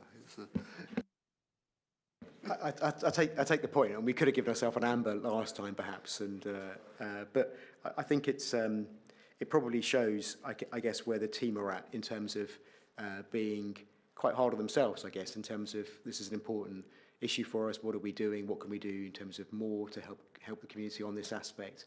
And I think when you apply that lens, then you perhaps come back as being probably more critical of the service than you perhaps need to be in certain circumstances. So. I think you're being a bit overcritical on that. Yeah. Anyway, Andrew, sorry. Yeah, thank you, Al. Once questions and discussion for an agenda item is sort of being concluded, I'm often tasked with trying to put together any recommendations that might have followed out of that or from that discussion. And it seems to me, in light of what was said about PG6, PG6 is about the percentage of waste recycled, composted, reused and so forth, that I think that the committee might wish to consider a recommendation. I appreciate that the setting of KPIs is done by the directorate and also by the executive member in consultation. But I don't think that precludes us from making a recommendation. And it seems to me in this instance that people were suggesting two recommendations. The first is that the recycling target be revised, okay, in light of the new waste strategy, the implementation of the new waste strategy, so to reflect the aspirations of that strategy. And the second recommendation would be that the director and executive member discuss whether garden waste should be included within the recycling figures, or whether it should be disaggregated or presented in some other manner. So there would seem to me to be two recommendations. Alison? I think making recommendations for the review of KPIs, I think it would be highly useful to have a KPI on the amount of food waste collected, to have that separate so we can see exactly what's going on, so that we would have P6 being what's currently green bag waste and not including the food and not including the garden waste, and we would have a KPI that was the amount of food waste being collected. So, George, is it possible to measure these things? That's the question. I was looking to see if I could access so obviously we've got, you can imagine we've got lots of performance data indicators. We have them at service level, we have them at directorate level, we have them at corporate level, and the list gets shortened each time, and we try and make sure that what you've got at corporate level is the information that's most pertinent. Otherwise we'd have hundreds of data before you. I'm pretty certain we collect this data, although I can't double check it, I can't get onto the system. Pretty certain we have that data, and as Pauline said, we recorded that and probably published that before. So I'm happy, with your approval, with recommendation 2, just to look a bit broader, to see if there's a way of disaggregating, keeping, I think, probably the broader recycling target, and seeing if there's any sub-targets sub-performance information that we could provide on things like food and green waste that may just add a bit more information, and that may be absolutely appropriate for this year with the change coming in the summer to AWC. Norman? Yeah, okay, yeah, Norman, yeah. Hi. Data is collected because I've seen it.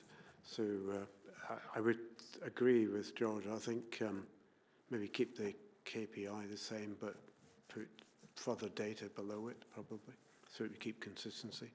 I mean, I know this last summer, for example, there was a lot of green waste because we had heat, but we also had rain, whereas the year before we had heat, but not so much rain. So there was a lot less green waste. So, the green waste contributed a lot more to recycling this financial year than it did the previous year. Who knows what it will do this coming year. Also, I think the idea of changing the target going forward is quite a good one, because if you move to the fortnightly waste, the only way it's saving money is if we persuade people to recycle more. So it'd be useful to put whatever the target is for recycling, dry recycling, into here as a target, so that we can see how that progresses as the new service is introduced. So for Q3 and Q4 this coming year, there must be different targets for recycling, because otherwise the new system ain't working. I mean, I think the whole waste thing is going to be scrutinised in detail anyway, I would have thought, isn't it, going forward with the new system? So I think we're due to come back to either this committee or the community O&S committee in June, I think. I think it's early next municipal year. I think we came to you collectively in October, November last year, and promised to come back again after the new municipal year. So we are due to come back on that. I mean, do we think that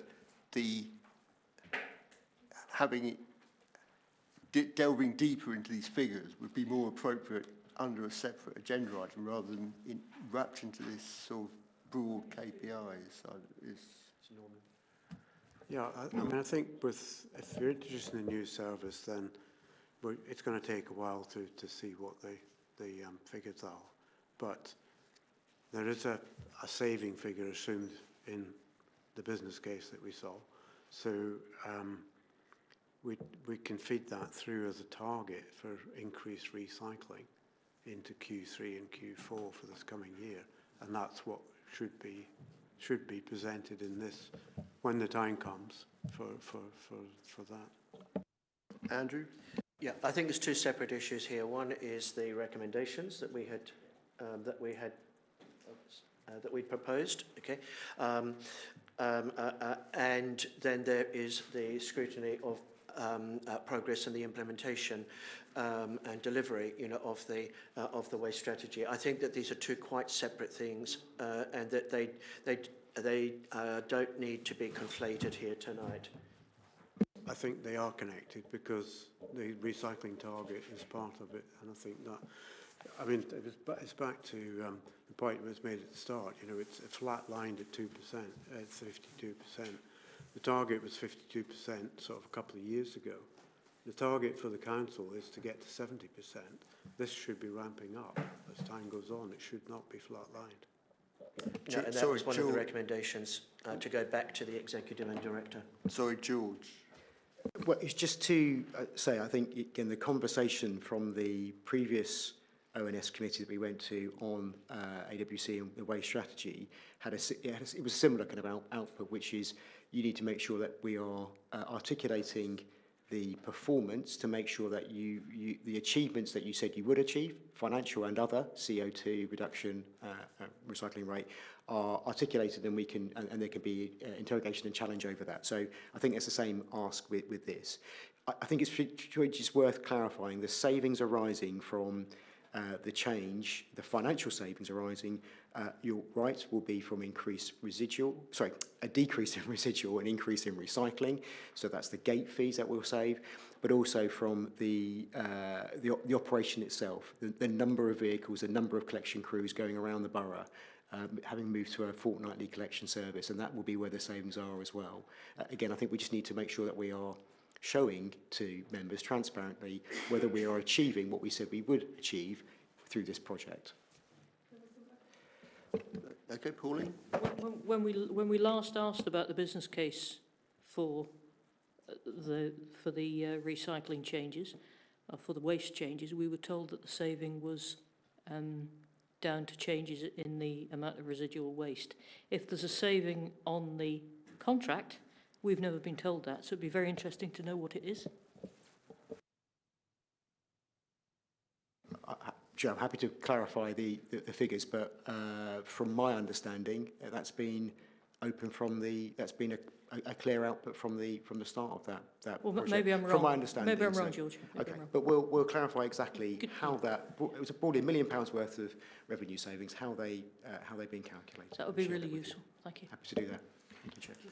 But I do think the detailed looking at the new waste system is a separate thing to these high-level KPIs. I think we don't want to be drilling down into this at these sessions. I think because I think we're all interested in the waste service, and we should leave that to which I can't remember, is this committee or the corporate committee, but I think it's this committee in June. This committee in June, right? Okay. So we got the recommendation. Sorry, Andy. Yeah, sorry, very quickly. So all the explanations that we've had about the new waste collection system have emphasised the importance of food waste in driving that decrease in tonnage. So I do think it's a legitimate thing to have that as an extra top-level KPI, because if that doesn't change, then the rest of it's not going to work. So I would like a recommendation to see the food element as quickly as possible. And I think Norman's sort of right, it is linked to the actual scheme, but when we are scrutinising the scheme, I don't think we're going to be thinking necessarily about the KPIs, we'll be looking at the detail of the scheme. I think we're probably the committee that wants to see the KPIs, and this is the right sort of context to introduce a new KPI.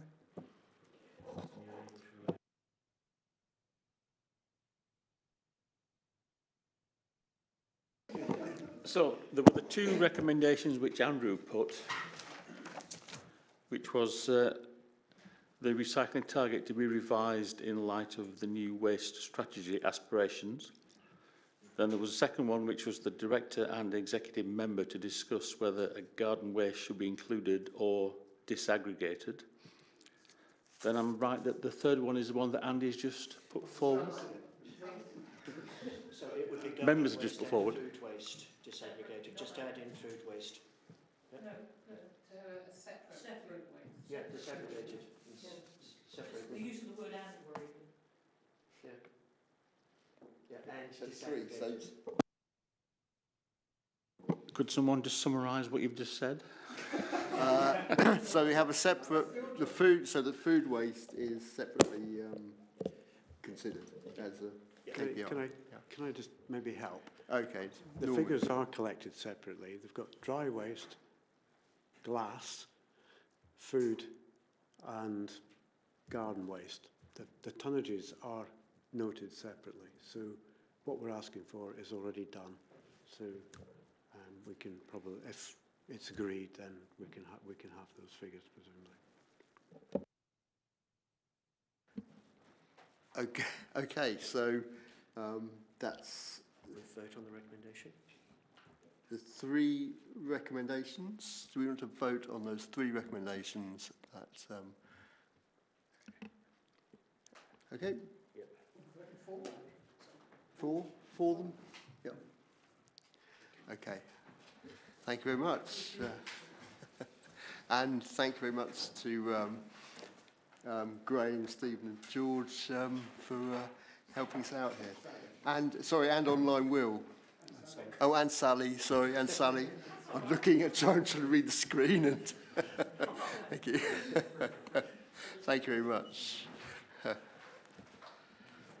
Right,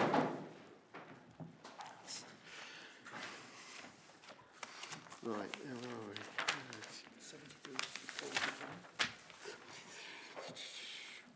So, okay, so item 86, the equality plan update. Page 73. Super. Thank you very much, Chair. Oh, and it's Rachel. It's me. So we're about to enter the fourth and final year of the current equality strategy. And part of the work that we're doing over the next 12 months, of course, is going to be to finalise the new equality strategy. When we're looking at equality as a council, what we're looking at doing is fundamentally at ensuring that all of our residents get the council services which they pay for in a way which meets their needs, that we're a fair employer, and that we're meeting the letter and the spirit of the law in the area of equality. And while we look at particular groups, and sometimes we need to focus very much on particular groups within the community, this ultimately covers all of our residents. It's about ensuring that we all get access to services and fair treatment. We have some very practical outputs, so just to mention two of them, there are quite a number of residents still who don't use the internet. That can be connected to factors such as income, and it can be connected to factors such as age. And it's very important that we make sure that they can still access the council services that they need. The second example that I wanted to give is that we work together with CLASP as one of our community partners to assist with producing some key council documents in an easy read version, so that as many people as possible can get access to vital information. Now, the community is changing in Woking Borough. We are becoming more diverse. Projections show that the average age within the borough is likely to increase in coming years, and we need to make sure that we're meeting the needs of this changing borough, this changing population. So we need to make sure, for example, that we're meeting the needs of older residents, increased numbers of older residents, and those arriving in the borough, whether they're coming from London or from Hong Kong or Ukraine. We do have very high numbers of children with SEND needs, and we also need to make sure that we're looking after adults with disabilities and making sure that they get full access to services. So as a council, what we're doing is we're working to understand the needs of all of the groups who make up our community, and looking at what we can best do to best meet the needs, and also what we can do to promote a harmonious community between all of the different groups who make up the borough. So the Equality Forum captures the voices of many of the different groups within our community, And our work strengthening equality impact assessments helps us to ensure that we're taking their needs into account. And the equality plan has very much assisted council working on this. In our equality and inclusion work, we're supported by the Equality Framework for Local Government. This is very much the standard approach used by local government, and it provides us with a really high quality framework at no cost to the council. It means that we're drawing on the learning of others, and this means that we can deliver to residents as efficiently as possible. We're currently classed as overall developing within this framework. This means that we've made a commitment to improve equality and that we're putting into place the building blocks that we need to deliver some really good outcomes. We're working towards the standard of achieving, and there has been very definite progress towards that. And our work during the next year on the equality strategy will lay out how we plan to reach this standard. The plan is obviously in here in the paperwork that you've got tonight. For year 4, we're going to continue to put into place those building blocks, and there will be some very important deliverables as well.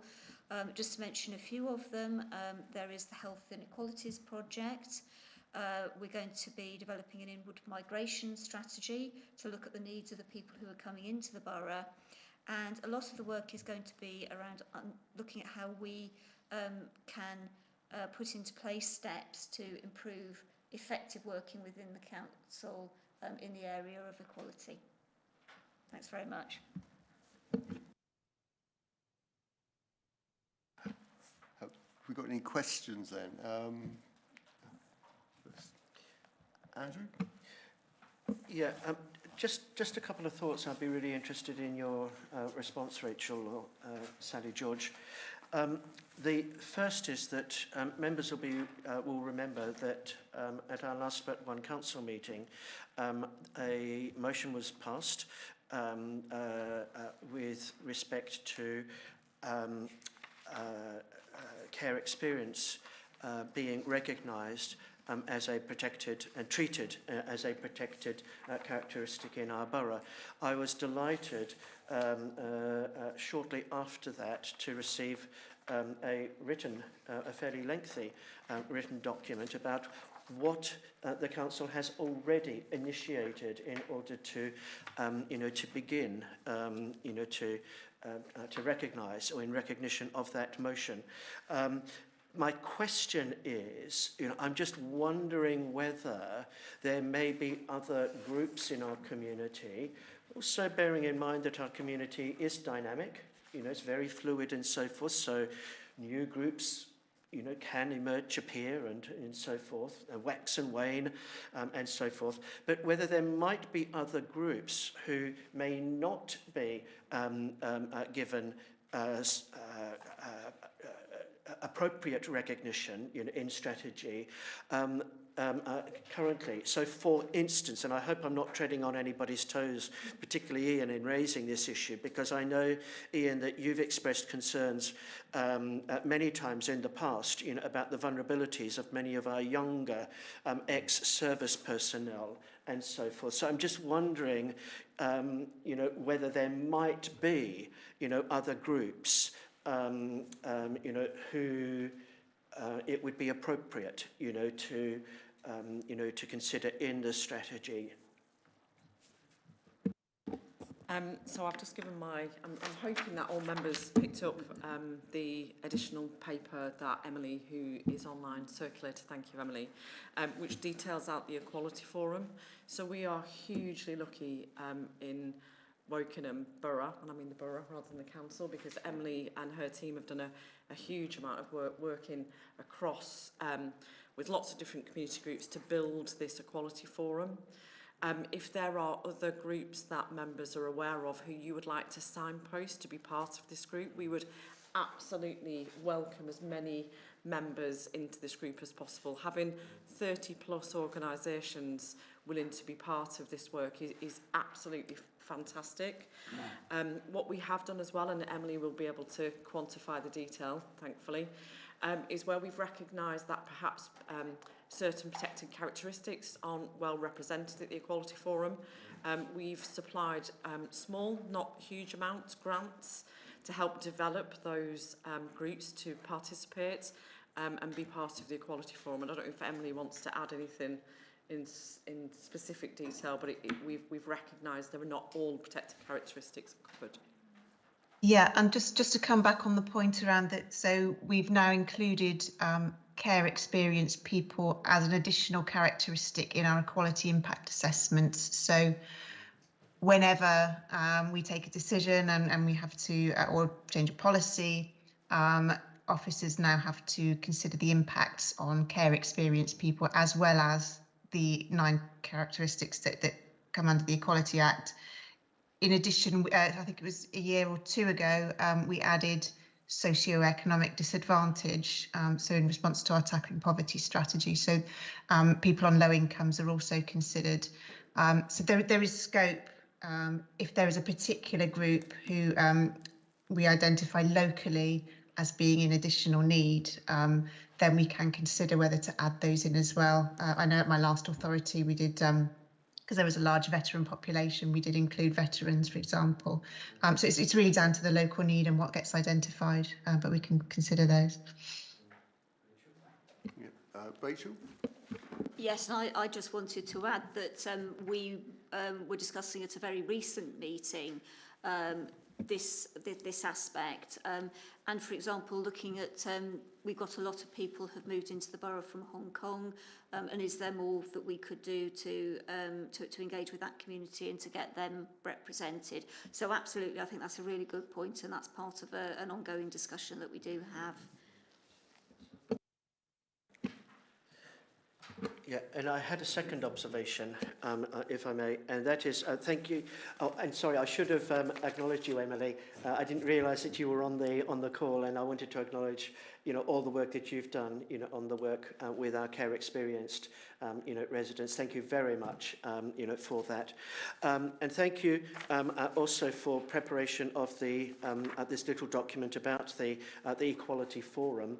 I believe that this forum is so important that it would be really, really good if this committee, could perhaps hear, from some representatives, of the from the Equalities Forum to share, so that to give them an opportunity, to share their views and experiences and ideas, as to what's going well, what their aspirations, would be, taking it forward and so forth. I think this is such an interesting and important initiative that it would be really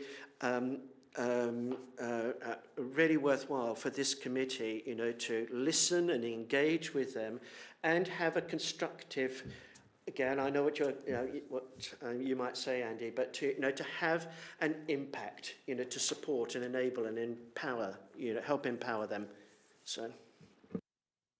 If I'm starting, I'm sure Emily will want to come in. So, as Rachel's rightly said, the equality strategy is to support our workforce and our community. So how we engage with both the community and workforce is absolutely critical, not only on setting out the action plan for the year 4 of the equality strategy as it stands, but also absolutely crucial in designing what the future strategy will look like. We are really fortunate, I know I feel like I'm repeating myself, but we are really fortunate to have this Equality Forum in situ. We do not chair that session. We are a part, it sounds very familiar to the community vision.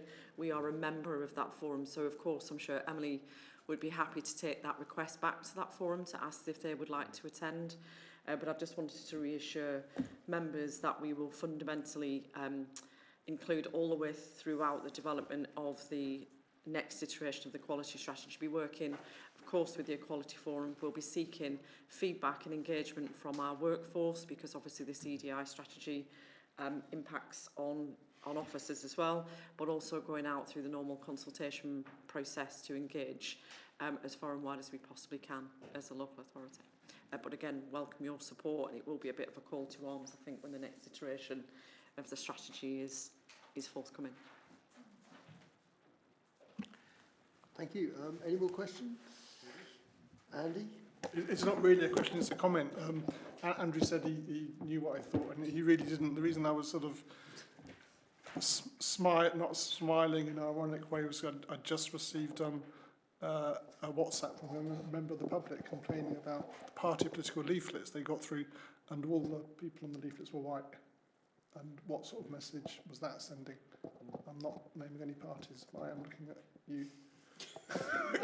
So I think it's incumbent on us all to, I think, do as much as we can for equality and inclusion.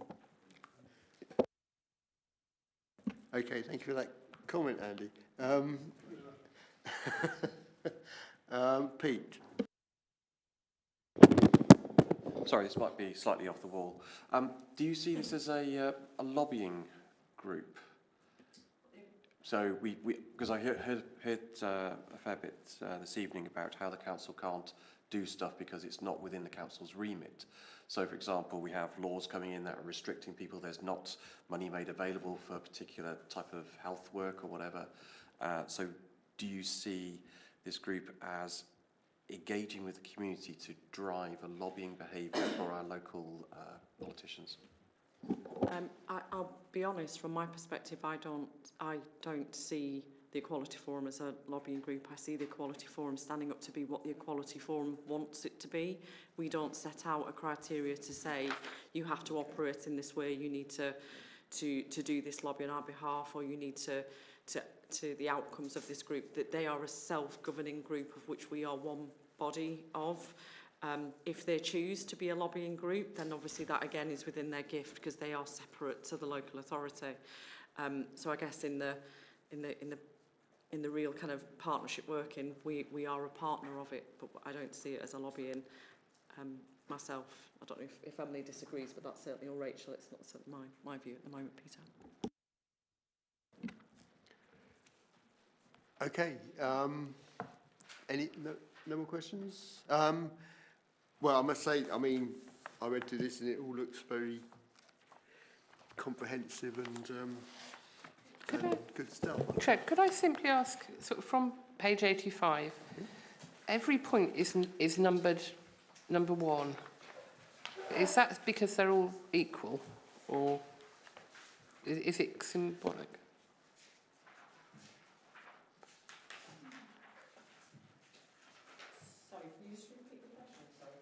If you look at the boxes, Sally, we've got,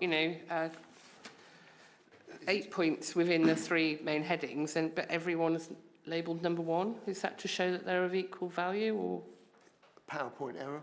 I think. I'm going to ask Emily to comment on the detail. Thank you. I think that's probably just an oversight and the numbering. It should have been 1, 2, 3 under each one, I think.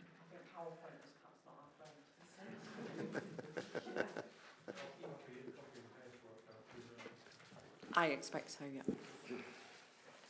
So anyway, so yeah, I mean, it was all looks very comprehensive to me. So we've been asked to note some recommendations on page 73 here. The committee considers progress on delivery of the annual Equality Action Plan. It notes the proposed action plan for 24-25 aimed at the continued progression against the EFLG, which is up here, which means the Equality Framework for Local Government, a framework that Rachel told us about, and notes the intention to refresh the Council's Equality Plan and objectives ready for April 2025. Plus, Andrew would like to add. Yeah, would the committee like to add an additional recommendation that we invite the Equalities Forum, we extend an invitation to the Equalities Forum, to engage, with us. So, with that extra recommendation, would anyone like to propose that? Yeah. Andrew, would you like to second that? I'll second that. Are we in favour of these recommendations? Okay. That's great. And so, can I thank Sally, Rachel, and Emily for coming to present to us. Thank you all very much. Thank you very much. 89.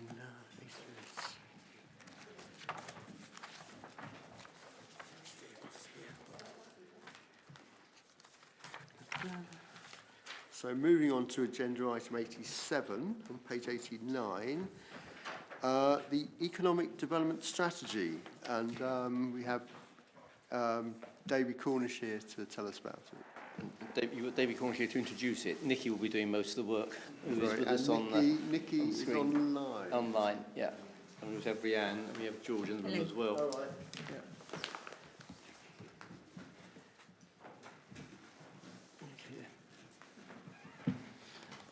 Yeah, so this is very much work in progress, and you'll have seen that from the report.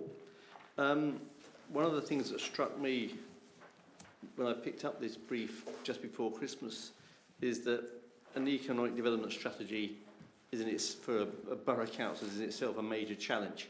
I've done quite a few business strategies in my time, but none quite with the sort of scope and diversity of scope that you have in the context that we're talking here. The economic profile of the borough is incredibly diverse. If you talk about, the first thing that comes to mind when we talk about economics in the area will be our town centres and what goes on there. You've got the tech businesses that have been in the Thames Valley, and we have our share of them in the borough for a long time. They're big employers, big multinational employers. You've got the new arrivals in the somewhat more glamorous shape of the film studios at Winnersh and at Shinfield, and they're incredibly exciting. But if you cast your eye sort of slightly further afield, we've got, as we've always have had, large numbers of small businesses tucked away on little industrial estates or little commercial units, generally out of sight and out of mind, but really key parts of our local economy. We've got a huge number of sole traders of all shapes and sizes working around the patch. And we've still got, quite often overlooked, the residual of our countryside businesses. As Catherine said, and I know from my patch, they're small businesses, they are declining in many instances, but they are vital guardians of our green spaces. And I think that's something that gets quite often overlooked in that sort of the sense of our economic portfolio. What the team have pulled together, and I'm sure Nick will be touching on this, is quite a lot of data from various sources. We've done quite a big data trawl. The challenge is how you interpret it. You can collect data wholesale, but actually what it tells you is an art, and that I think is something we're trying to sort of with the next step. What is quite clear is that we are a fairly small borough, and the economic and business team within the borough is a fairly small team, so we simply can't do everything for everybody, and nor should we set out to try that. But a couple of things just stuck in my mind, having sort of looked at this for a few months. There's one of the stats in the papers you've got here that says half of our workforce, half of our residents now work from home. And that's a significant societal change. We know about it, we've experienced it, it's been accelerated through COVID, but that's is quite a step back and look at it, fact. And I think the other thing, it's a personal observation, but I'm sure we'll bear it out as we go, is when we talk about our town centres, we're possibly seeing something happen now that is historic. In that we're living in a time where we don't actually need to go to town anymore. We don't have to go there. There's almost nothing that we do in the town that we can't do from our own home. And that is, again, massively significant when you talk about a business strategy. And it's now a question of if we want the town centres to survive, we have to be clear about what are they for, what function do they fulfil, and how do we get it to a situation where people want to go there if they don't need to go there. And these are all things as we take forward these strategies that we have to address. Nikki has been working really hard on that with the team over the past few months. So I'll pass over to you, Nikki, and I'll jump in as you may need. Okay, thank you guys. I've got just 2 slides. I didn't want to show too many slides because I appreciate there was an awful lot of information in the pack, but if I just quickly share my screen, I thought it would be worth, hopefully you can see the right thing. I thought it'd just be worth just really, I guess, honing in before we sort of open up to questions on why we're doing it. And I think David obviously covered some of that, but really, you know, the current economic strategy we have is out of date. So really, as a simple reason for why we're doing it, it's that, you know, there is a lot more new data out there that is really relevant and can help inform us, and it seems the right thing and the right time now for us actually to look at that and bring that data up to date. So that obviously is one of the main reasons we've been doing it. And then as David sort of alluded to, once you've got that data, it's what you do with it. Well, what we're hoping is actually this will be able to help us have that roadmap and give us that guide to actually shape us with what are the priorities. You know, I think lots of people have lots of opinions about what is the right thing, but actually what we need to do is ground that in data, and this will give us hopefully that roadmap and make sure with our limited resources, actually we can steer it in the right direction for our borough. Then again, linking to, I guess, limited resources, one of the things that having an economic development strategy will give us is actually that body of evidence will help us apply for funding. So if there are funding opportunities coming up, actually, we've got the data, we've got the information, we've got the justification to be able to put those funding bids in. So that's really what we're hoping for from it. As Dave said, there has been a lot of work that's happened. Below, we've got these key themes, and these are the initial kind of areas that we're sort of thinking actually from the data. It looks like these are the areas to focus on. So this is from Dex, our Economic Development Officer, has been trawling through all the data that he's been able to find that's available. And this is then also from looking at all our other sort of council strategies and pulling all of that together. We've identified what some areas we think are the areas to focus on. We've then sort of sense checked that with some businesses. We had some consultation sessions to see whether what we were sort of seeing and hearing, was that what they felt, was that their experience. We intend to do a little bit more of that. What our plan is, once we've got this in a draft form, we will look to do some kind of survey with the business community so that we can get that wider input. But just to sort of touch briefly on what the themes are, so business competitiveness, and really, I guess what we mean by that, it's about how are we making sure that we are the borough of choice for businesses, for business startups. So what we want to do is encourage that innovation and make sure that we are a place that businesses want to grow and they want to develop. Economic performance, we're also, you know, a very successful economy now. So, you know, we have a good level of business performance, but what it is about maintaining that. And so, you know, we do have some really big organizations, and we need to be mindful that, you know, if we were to lose those, that would create a gap. So what we need to do is make sure that we are also nurturing those sectors, and we are also looking at emerging sectors and making sure that we are capitalizing on those opportunities for growth. So things like the screen industry, you know, we've got an amazing opportunity and we need to make sure that we are capitalizing on that. People, work and wellbeing. Again, without the people, without the right skills in our borough, you know, we're not going to be able to drive that future growth and development. So we need to make sure that we have the right skills for the right jobs, but also part of that inclusive society, you know, making sure that actually everybody has an opportunity to access employment within our borough. We need to be mindful of the fact that we do have an ageing population, and also that some of our younger residents don't feel they can necessarily stay in the borough because of the house prices. So we need to think about all those things. And then place, infrastructure and connectivity. So that's really around making sure that our place is a place that people want to be able to work in. Our town centres are thriving, and also, you know, have we got the right connectivity? Do we have the right mix of commercial and then the right commercial space that businesses want? So that's kind of a whistle top of what our priorities are.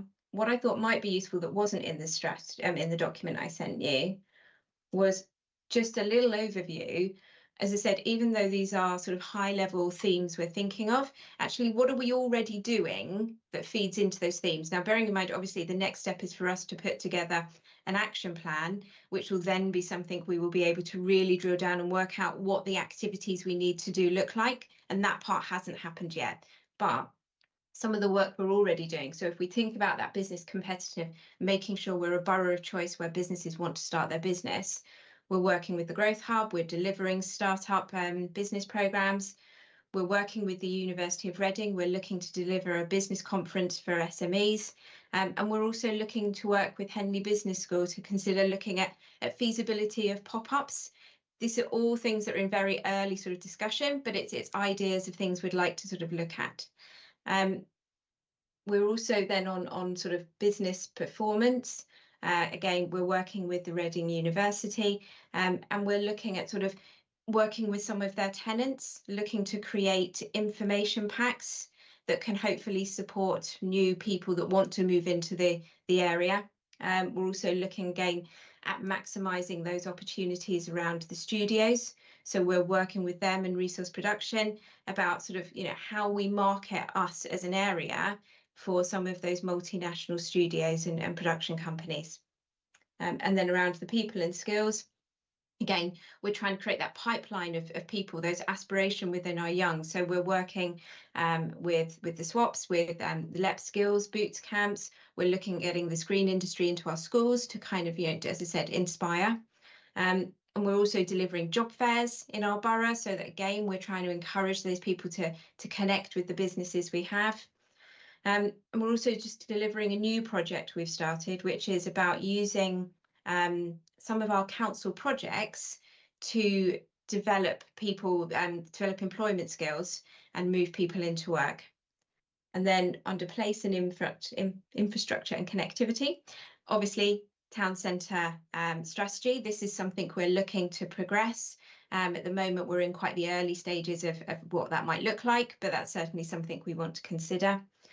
We also engage with the Berkshire Digital Infrastructure Group. So we're currently, at the moment, I'm looking to develop some 5G case studies, because I'm pretty sure there's funding coming forward. And what I want to do is make sure we're in the right position when funding is announced, that actually if I've already got those case studies, I should be in a really good position. And also we're partnering with climate change and active travel teams, and we're looking at some of the wayfinding projects around the town. So there is stuff already happening, but there's a lot more we need to do, and there's a lot more we need to sort of decide. But as I said, that comes next with when we put together the action plan. So as I said, I wasn't going to do a big presentation, so I will stop sharing.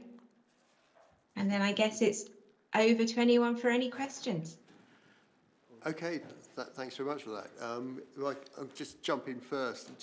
Can I just ask about FE colleges, because we haven't got any in the borough, but we rely on people going to further educational colleges. I mean, what are we doing to support courses and sponsor courses at FE colleges?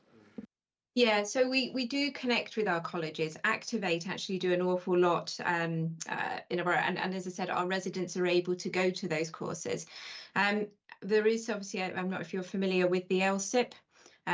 So through the local skills improvement plan, funding was given to Activate to sort of develop skills within some of those key sectors. So we do sort of work with them. As you said, they're not in our borough, unfortunately, but we certainly connect. Okay, thanks. Pauline. Thank you. Very interesting, and lots of very interesting data in here. There's something missing for me. You've got a lot of really good data, and you've got a lot of activity going on, but it's sort of missing some, what dials are you, and I know you're new to this, David, what's your key target to move, what metrics? So are you expecting, just an example, I don't know, 5% more companies, or are you expecting more, well, whatever it is, what are your key measures? And I know it's an unfair question on you, David, so I'll ask the officers. What have you actually achieved in the last 2 years in terms of changing dials as opposed to delivering stuff? Because it looks like you're delivering a lot, but I don't understand how you're measuring the impact. Yeah, and it's a really good point. And when we look to develop the action plan, that'll certainly be something we look to include in terms of how are we actually going to measure this, and what does good look like. In terms of, I guess, what's been achieved over the past 2 years, I'm going to ask if Rhiannon can maybe jump in, because I've only been here for about 7-8 months. Thanks, Nikki.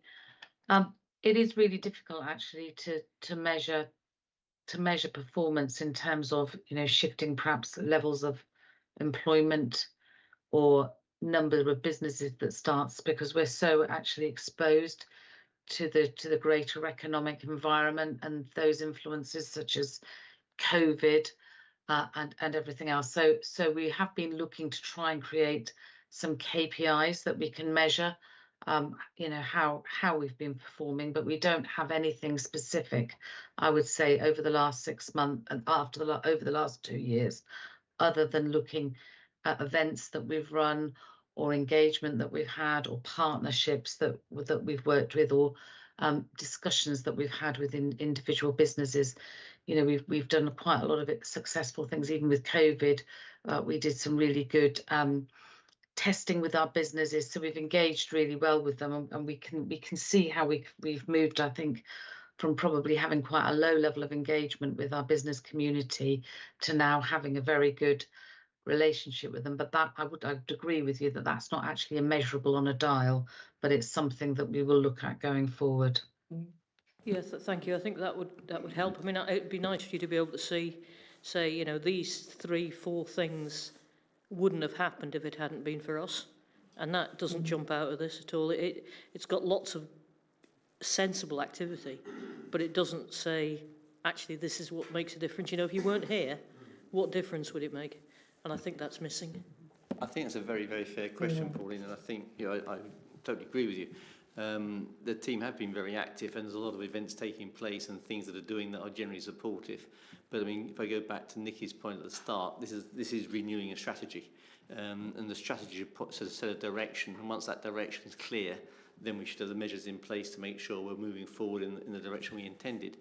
I mean, for me, one of the challenges is the balance between being seen to be supportive generally, so doing things, and Nikki's explained that, but trying to identify amongst that whole pool of data, what are the things that, as a council, we can uniquely do? Because there's no point in us going to Microsoft to run some training courses for them, and it's going to be a short conversation. So what are the things that we can do where we're well placed, where we can make a significant difference? And it may not be in the places we think it is. And I think that's the bit that we need to get into this data to find out a bit more, to understand what it is that actually is the things that we can do. And I don't think we're there yet, but it's certainly a priority for me for the next sort of 3 to 6 months to get to that point, and then we can get the KPIs in place to deliver it. Okay, Andrew? Thanks, Al. I just want to follow on Pauline's really, really important point, you know, about measurement. And as Rian said, you know, as a layperson, even I can see, you know, that you know, this is fraught with difficulties. The principle of the counterfactual, you don't know what would have happened if you had not had an intervention. You do not know what impact that intervention may have had in comparison, or its contribution in comparison to all the other multitude of things which are happening at any given, you know, during any period of time. It's absolutely fraught, you know, with measurement difficulties, but Pauline is absolutely right, you know, that we need to try, you know, to explore, you know, appropriate measures. And here's a practical suggestion.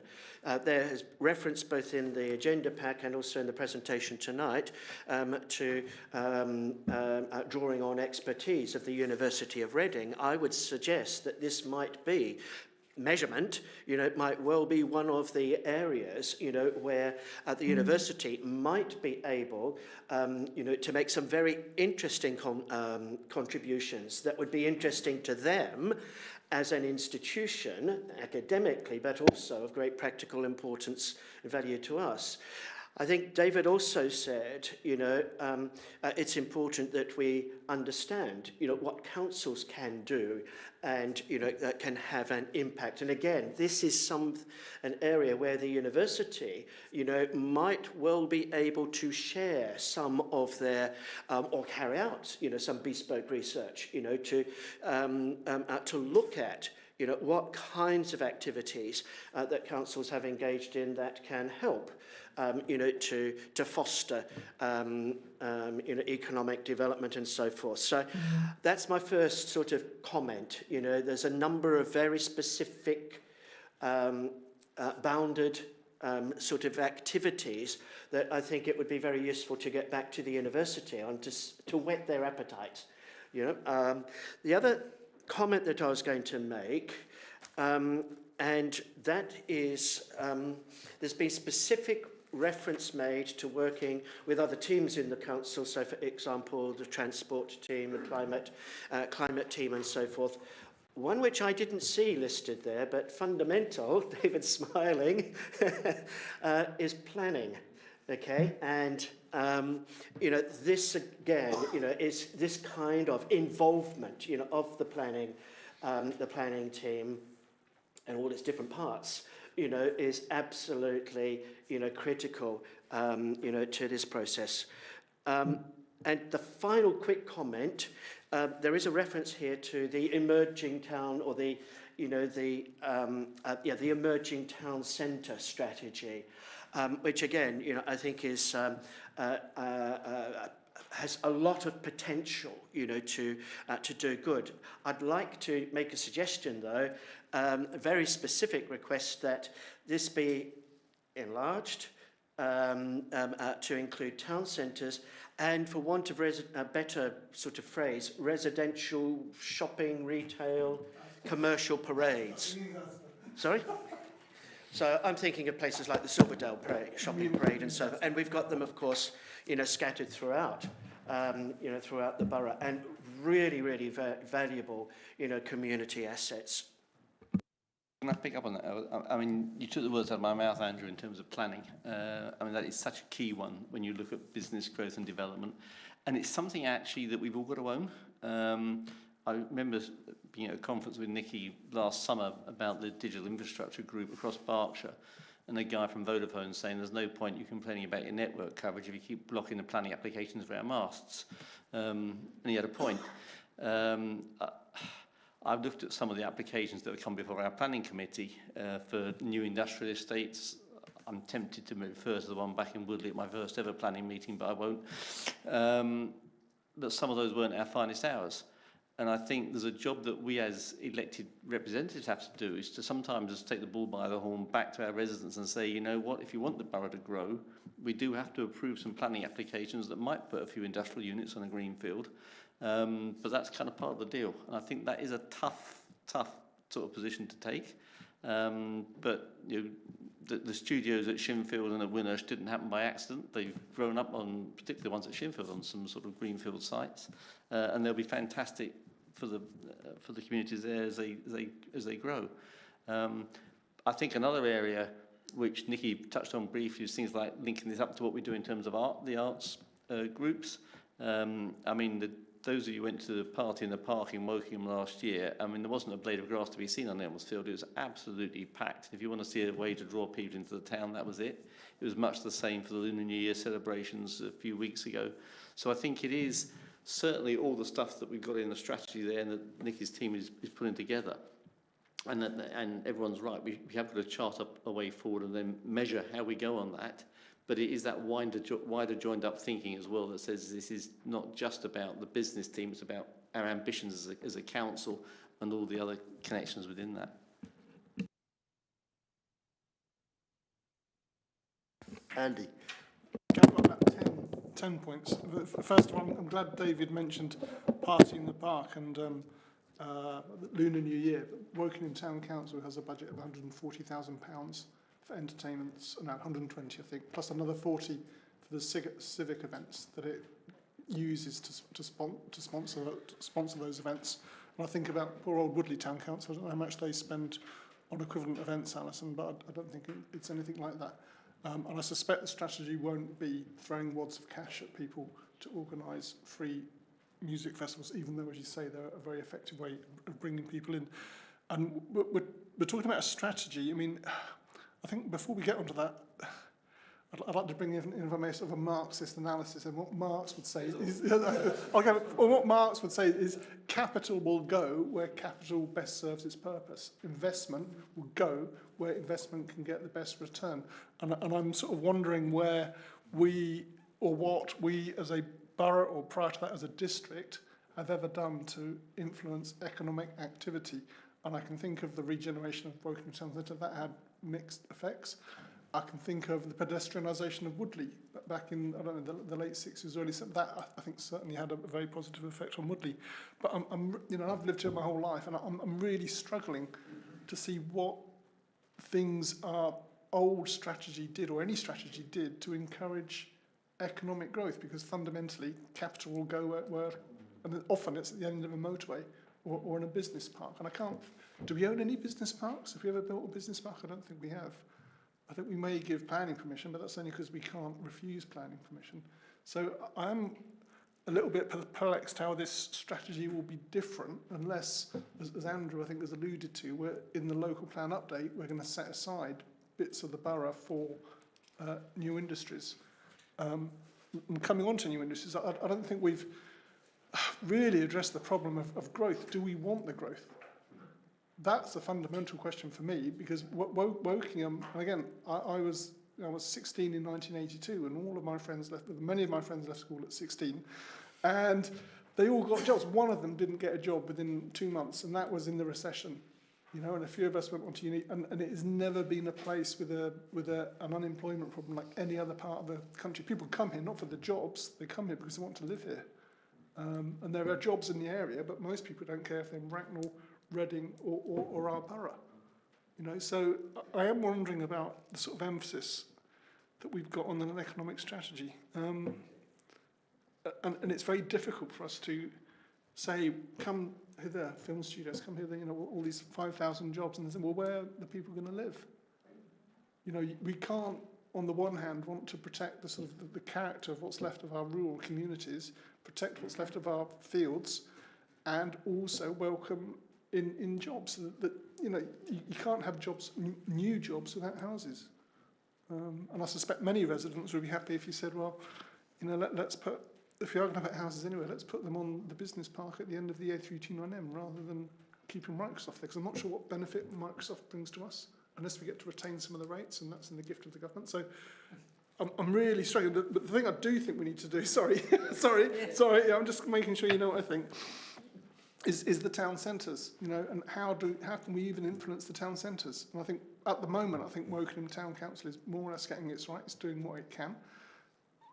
What can the borough do? I looked at the offering we had before Christmas, you know, like a best decorated shop, you know, and I was underwhelmed is one way of putting it, that was the borough's offer. So I think many residents will see economic development in terms of what is happening to the vibrancy of our town centres. And it's not car parking charges, it is the events. So what are we going to do to make people want to live in the area? Because that's what people want. They want it to be a good area to live. So there isn't a question. You'll be relieved to know. But there is a commentary, and I'm not sure we're anywhere near addressing those questions. If there was one, sorry, I will have two questions. Okay. One from that side. I'm glad we answered, because Ram will perhaps remember from some of the climate task and finish groups, we looked at the skills shortage in the emerging technologies or even existing technologies related to the climate, improving one's houses, you know, all the skills in that sector. And I didn't see or hear a mention of that, because that is a support for a local industry, which is a job of the future. You know, studios are all very unglamorous, but actually we need more people who know how to insulate roofs, who know how to put solar panels and the clever things that go into the ground. That's perhaps something we should look at. And then also, going back to my earlier point about the local plan, what interaction has there been with the local plan update team in terms of allocating, if that's the way you're going to do it, zones for economic growth? Sorry, George. I'll pick up a few of those, I mean, I'll pass over to George.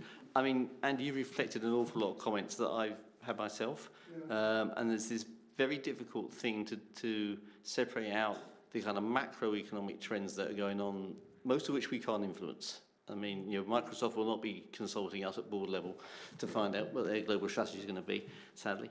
And I think you also touched on another point, that there are different perceptions from different people about what we mean by growth. I mean, almost nobody will say, well, we want more houses, but we want places for our children to live.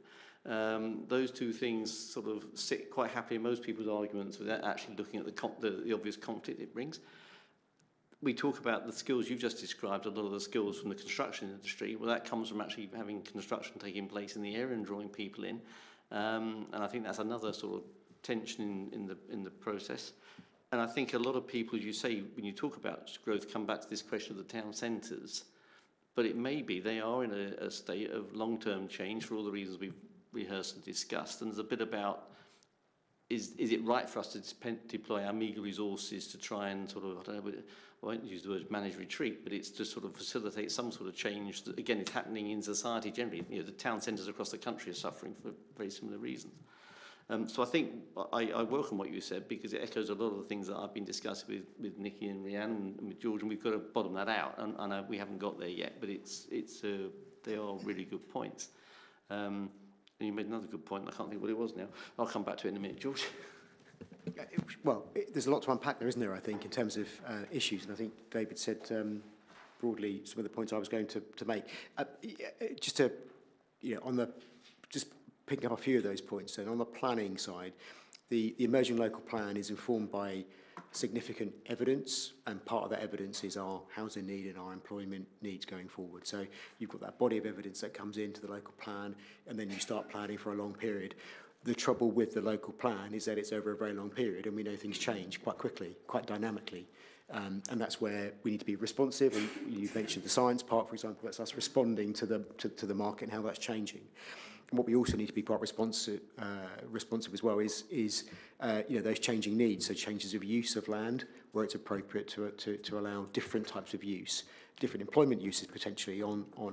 So we can be agile in that space. And I think your question is about, well, what can we do in this space? Well, we have got lots of levers, I think, and it's about whether it's a planning lever in terms of the local plan and managing sustainable development, whether it's a transport lever in terms of how are people accessing certain parts of the borough, whether that's by public transport or by car or by foot, how are we supporting that connectivity to people to get to places. It could be from a business side, where we are understanding more about business needs, and you mentioned skills, and I think that's a space that we get into at a local level. Where are the staff coming from, the future staff coming from, what their skill base is, and how are we making sure that our people in our borough are, as they're getting older, they're getting the right skills and experience and training to match the jobs that are out there. And I think it's that point which is kind of interesting as well, because we know in Woking there are lots of people who are incredibly successful and accessing great jobs, well-paid jobs, and there are those that are not accessing that as well for whatever reason. And I think there's a focus there about making sure that there are opportunities for all residents as they grow up, as they go through the system, so that they can access decent training, and then through that get the higher paid jobs that they deserve and they can feed into. So there is, I think, lots of levers that we've got, placemaking and people levers that we've got, that we just need to apply appropriately to help a place. You mentioned as well about what have we done in terms of town centres. The council has invested significant in Woking. I mean, the public realm is fantastic. I think, hopefully, certainly from my perspective, as somebody who's new to the borough, the public realm is fantastic in Woking. But as David said, you've got macro changes going on at town centre level, which is changing the dynamics. The town centre strategy to me is about, as much as about listening to businesses, absolutely working with town and parish councils, because they need to be kind of, it's their space, right? So they need to be kind of part of that and driving that with us. Listening to businesses and then thinking about the kind of customer. Because I think in places like Woking and other centres that we've got in the borough, it's about the experience. You go there, what's your experience like when you go there? Do you leave and say, I want to come back to this place? Or do you leave and say, that wasn't quite what I wanted? It's that experiential thing. I think that's really important about the future of town centres and how important they are as a heart, as a community. So we can't, I don't think we want to lose those town centres, even though there's macro changes happening. So what can we do to support those uses that really give a heart to a community? That helps. You mentioned, and George just alluded, about working in partnership with the town councils particularly. And if there's one thing that makes me bang my head on the desk, it's our complete, I'm saying complete, I'm going to exaggerate, our complete inability to make that happen. We've got a lot of people who are both town and borough councillors, and I simply do not understand why we can't actually sort of combine our resources on this and work far more effectively. Every time I raise it, I seem to get quoted incidents dating back to 1847 where someone caused offence to somebody. And that's all very interesting, but I'd rather look forward to say, what are we going to do tomorrow to make this work? And I think that's something I really would ask everybody who's a town or a parish and borough councillor to do, is to try and actually say to everybody, look, never mind what's gone before us, what are we going to do next to try and actually combine our meagre resources to actually really have an impact on our town centres? I just very, very quickly, I promise, it's really quick, I promise. So when I was talking about the construction, I meant the retrofitting rather than the skills for that. And I didn't, George, I wasn't talking about what has the borough done in our towns. I know exactly what's happened. There were the things I could picture, and I'm really pleased you picked up on the experience and the reasons for people to come back, because that's crucial, I think. And I'm almost feeling there's two separate things here. There's a borough-wide strategy, whatever that's going to be, but there's also like a support our town centre strategy, and that is really, really important. And if you want to engage deeply with the town councils, I'm thinking of Woodley and Wokingham in particular, I think that is the way to go. And then finally, with the local plan update, you know, as we know, that's going to be, I hope, voted on after the elections. Where we are with this strategy is not going to have the evidence to feed into the local plan update to give us, for example, a blob of land in the middle of somewhere that we're going to build a new industrial estate on. So will the local plan update, or have steps been taken to make sure it has, I forget the technical term, but there's a term of like a hook that you can have on it that allows you to vary parts of the plan. Yeah, yeah, I can say it's a professional frustration. It is, that's difficult, because the local, we never work in a perfect system, do we, where everything runs at the same time, and then you do a local plan, it lasts for 15 years, and things, as I said, things change. The issue with the local plan is that it will set policies based on the information that we have at that point in time, and then we'll say, unless material circumstances say otherwise. So if something runs over here and says, you know what, you said that then, but now the world is changing and this needs to be taken into account, then planners will say, yeah, that's the policy. Is there anything else I need to take into account? Well, the council needs to take into account, and David will know this from planning committee. You'll have the officer's report feeding in information to say, look, that's changed. We now need to, you know, see this in a different lens. So, you know, the local plan is rigid because it needs to be a guiding principle, right? But it needs to also to understand that things do change and material circumstances will come in and will influence future decision making. Okay, Ian. Thank you. I'm very happy to let Andy go on, actually, because he was covering a lot of the stuff that I wanted to say anyway, but I'll come at it maybe from a similar or slightly different angle. I would urge caution.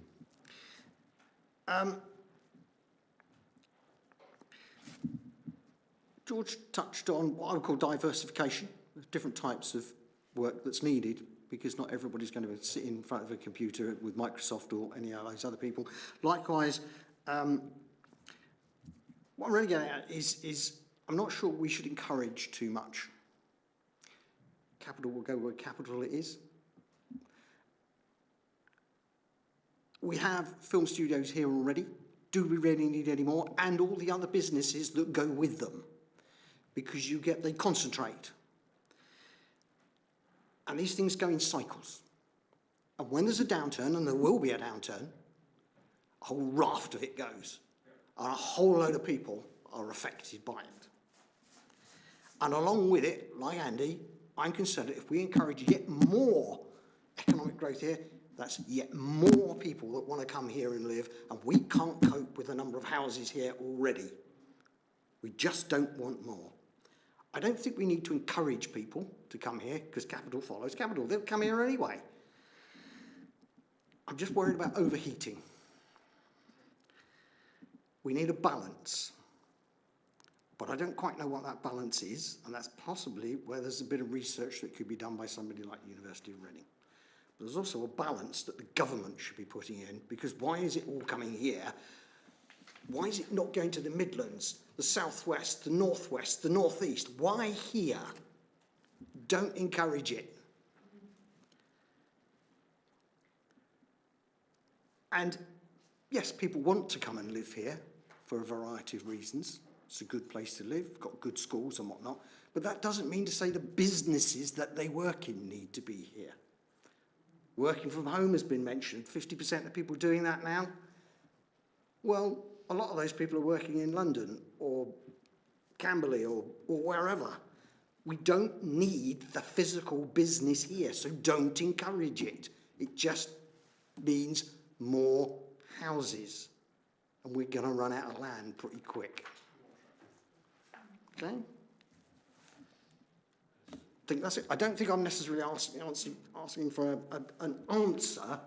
I'm saying caution. We don't need to encourage growth. George.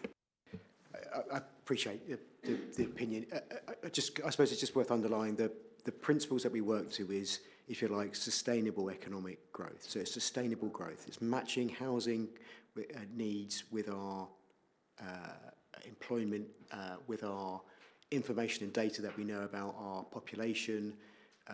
So it isn't just a single, I'm sure you know, I just wanted to kind of emphasise, it is about applying a lens of, if you like, sustainable economic growth and thinking about the implications of what growth means. Because growth, as you say, can put more pressure onto services, infrastructure, whether that, you know, whatever infrastructure it is. So we need to balance that out at the same time as providing that kind of sustainable future for the borough. That's a healthy economic environment that allows everybody to take advantage of that. But I appreciate the point, but I just kind of wanted to underline that's our key focus, and our key lens is that sustainable growth as a key outcome.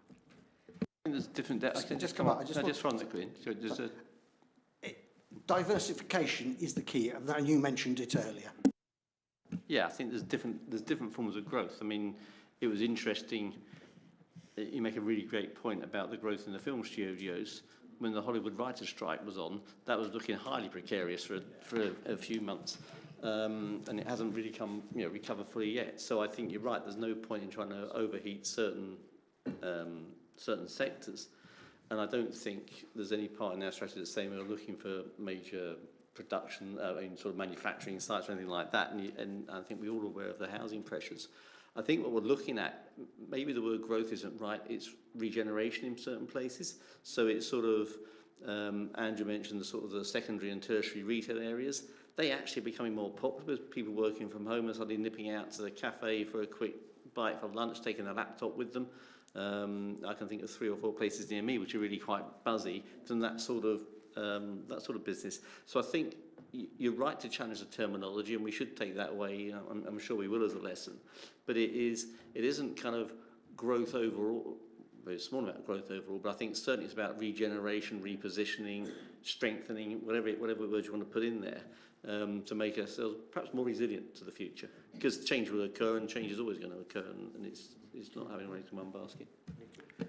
Yeah, Nikki online? Oh, yeah, sorry. No, it was just very quickly just to touch on the point that the gentleman before raised around, I guess, putting too much into one sector and one industry, and that being making us vulnerable. It was just really to point out that actually within the screen skills industry, you know, there is such diverse range of businesses, and actually it's a really good industry for supporting some of our small SMEs. You know, there's a whole range of different services. So whilst, yes, if the film industry was to go down, it would affect them in that sense. But actually, you know, we're talking about plumbers, we're talking about caterers, we're talking about a whole range of other things that would still be able to work within other, I guess, industries as well. So it's just really to point that out.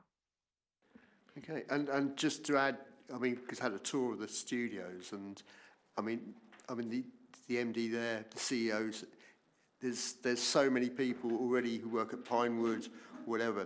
They're lots of small teams. They're not like big companies. A lot of small teams. They're already in the area. That's really why they want to be at Shinfield. But Alison. Thank you. It was indeed a fascinating report. There was so much research in it. You know, I think we learnt quite a lot about how the businesses in our borough compare to the county, to the country. However, I was a little bit confused that at the end of Appendix D, on the same page, in fact, there were 19 recommendations, which I don't think are just for the proposed town strategy, or they're just for the economic development strategy. It was a little bit confusing that I think some were for one and some were for the other. And as Andy said, you know, is this 2 strategies? And I think there clearly are a sub-strategy is the town one. And I found within those 19 points that were just simple lines and were very, very interesting to have learnt some more about. And Andy, you know, said, what more can the council do for this? And I noted that it says support female entrepreneurs with on-site childcare.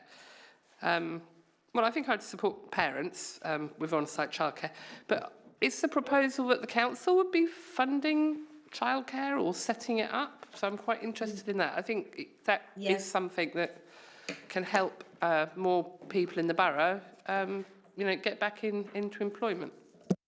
So I think just to sort of clarify, yes, there are two strategies we're going to be sort of talking about. So there is the economic development strategy, and then there's going to be a sub-strategy, which will be the town centre strategy. Those recommendations came from some research that we did as part of guess, building our data of knowledge. And that was recommendations that came through from that piece of research, but it cuts across and informs us for those policies, which is why it kind of almost looks like some of those recommendations feed towards town centre, some of them feed towards the economic development strategy. They are not ones that we're necessarily all going to take forward, but they're things for us to consider and to look at, because it's recommendations that have been made that actually could be things that could help us. So that was kind of linked to some of the things that are facing our businesses at the moment. So if you could tell me a little bit more about on-site childcare, and is this something you know, it's headed recommendations, so I presume this is what you're recommending to us you want to include, I'd love to hear more about it. That was recommendation from a piece of research that we had that we used. So it's not, as I said, it's things we're going to look at and think about, but I'm not sure necessarily that is one that we will take forward without a lot more research and thinking, because obviously funding and implications. So it's, yeah, I think it's one I'll have to look into a little bit more and come back to you on. I think possibly recommendations was the wrong heading for these Maybe 19 it's the points. wrong heading. Yeah, okay. I think they're more needs, aren't they? I think they're the needs that have been identified to be addressed. Okay, Pauline. I've listened to a very interesting debate here, and the thing that struck me at the beginning, which is we need some key measures that you can see what dials you're changing. It sounds to me like we've jumped into the middle of something here, that we also need to first, or you, the ruling group, need to decide what you're trying to achieve. And it doesn't sound to me like you're all aligned. So you need to say, this is what we want it to look like. That will then show you what your measures are. That'll drive your measures, and then that'll tell you what activity to take. I think what's happened is, for whatever reason, it started in the middle with a whole load of activity, all of which is good, and a whole load of data, which is very interesting, but it hasn't got clear the first point, which is what are you actually trying to achieve, and the end point, which is how are you going to measure if you've actually achieved it. And I think those two bits of extra work would really help this, give it a bit of structure, and potentially knock some of the things out amongst this great big list of things you're going to do as well. Because some of them might not actually help with what you're trying to achieve. Yeah, you're right, Paul. I think I mentioned that earlier. I think this is a migration from lots of things are happening currently.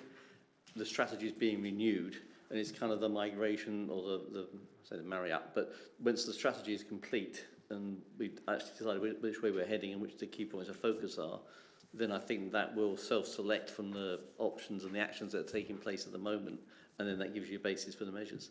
So I think you're right, that has to go. You've got the ham, you need the 2 slices of bread. Interesting metaphor, I know what you mean here.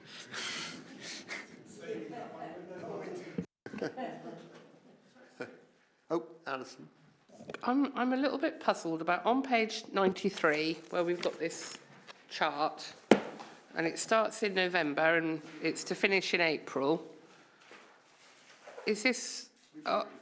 yeah, exactly. Yeah, have we started this or have we not started this? Why aren't we starting till November? And if we're already in March at the end of it, we haven't... It's quite puzzling. So I'd just be really pleased, David, if you could explain it to me.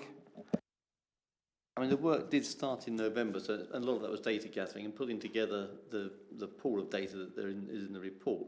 And as I said at the start, the bit we've still got to do is the actual proper interpretation of that data to give us the kind of focus as to where we want to go next. I think probably the chart we've got there is a little bit ahead of itself. I mean, where we are in March is probably not quite where we at, or sorry, where the chart says we are in March is probably not quite where we are in reality. We're maybe a month or so behind that in terms of the process.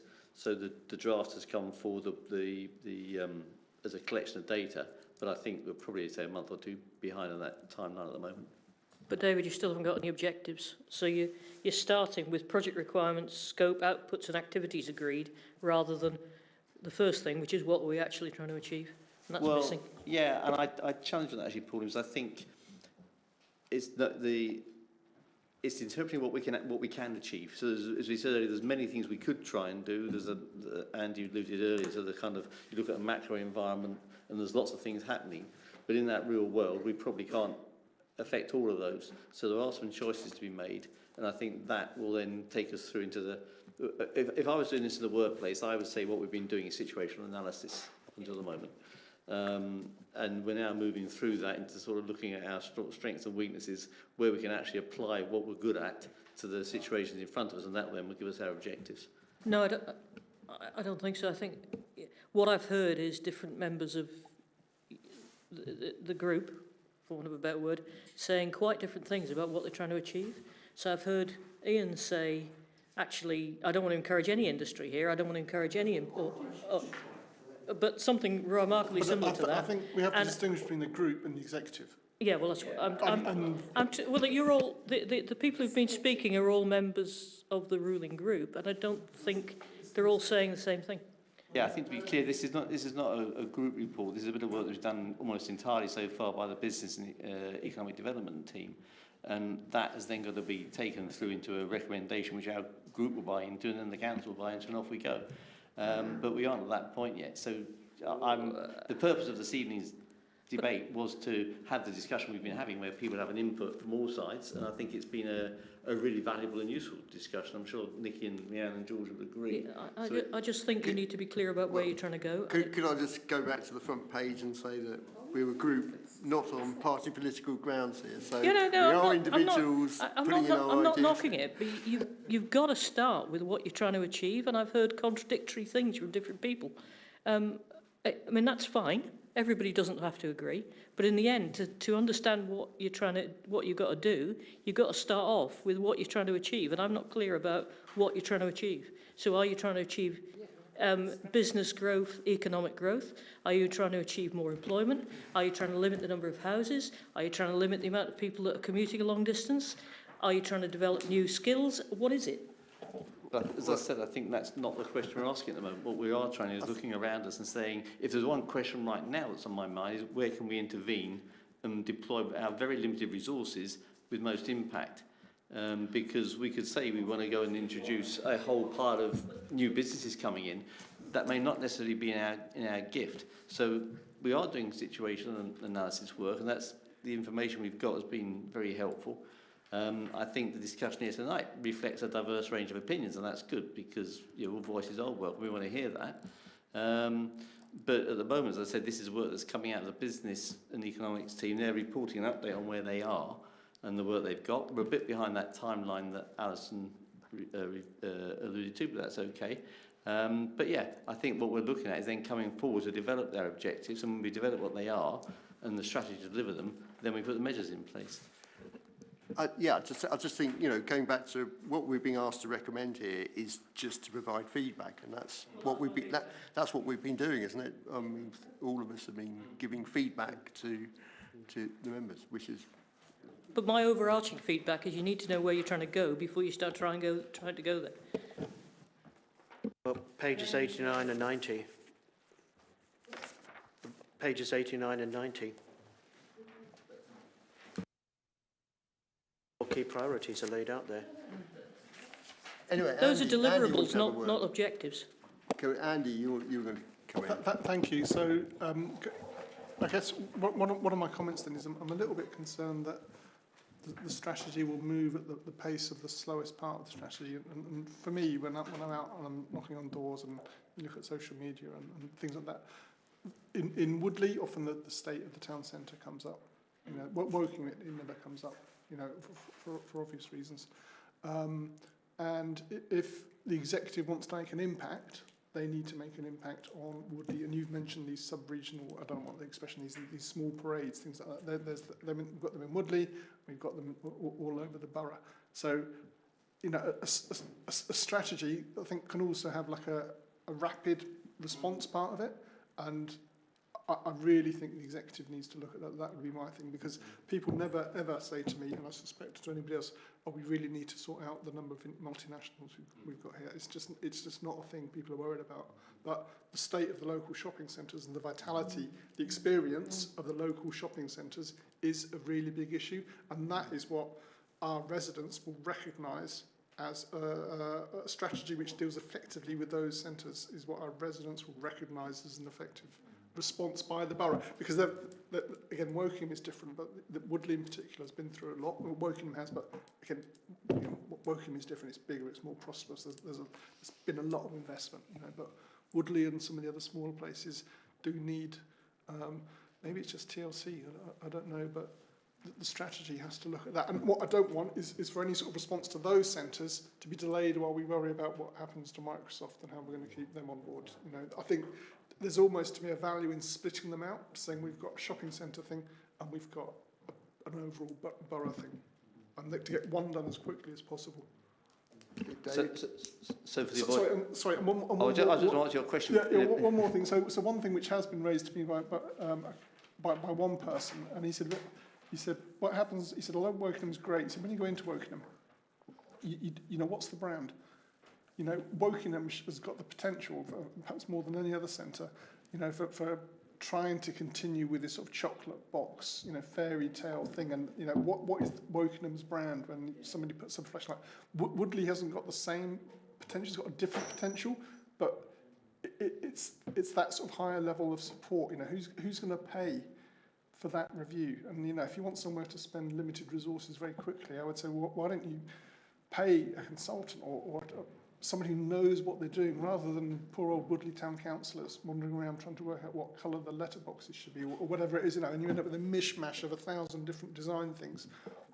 Get someone to get a strategy for Woodley Town Centre that makes it look like a place, rather than lots of different shops. So that's it. Sorry. So do you... Yeah, I have to say, at this committee in 2022, your predecessor. Can I just answer Andy's question? Oh, please? sorry. Thank you.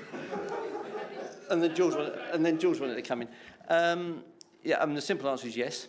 I think we've agreed already that didn't actually say that. We've agreed we will give top priority to the town centre strategy first. Part because I think, as you say, that's the urgent need. It's a tangible need.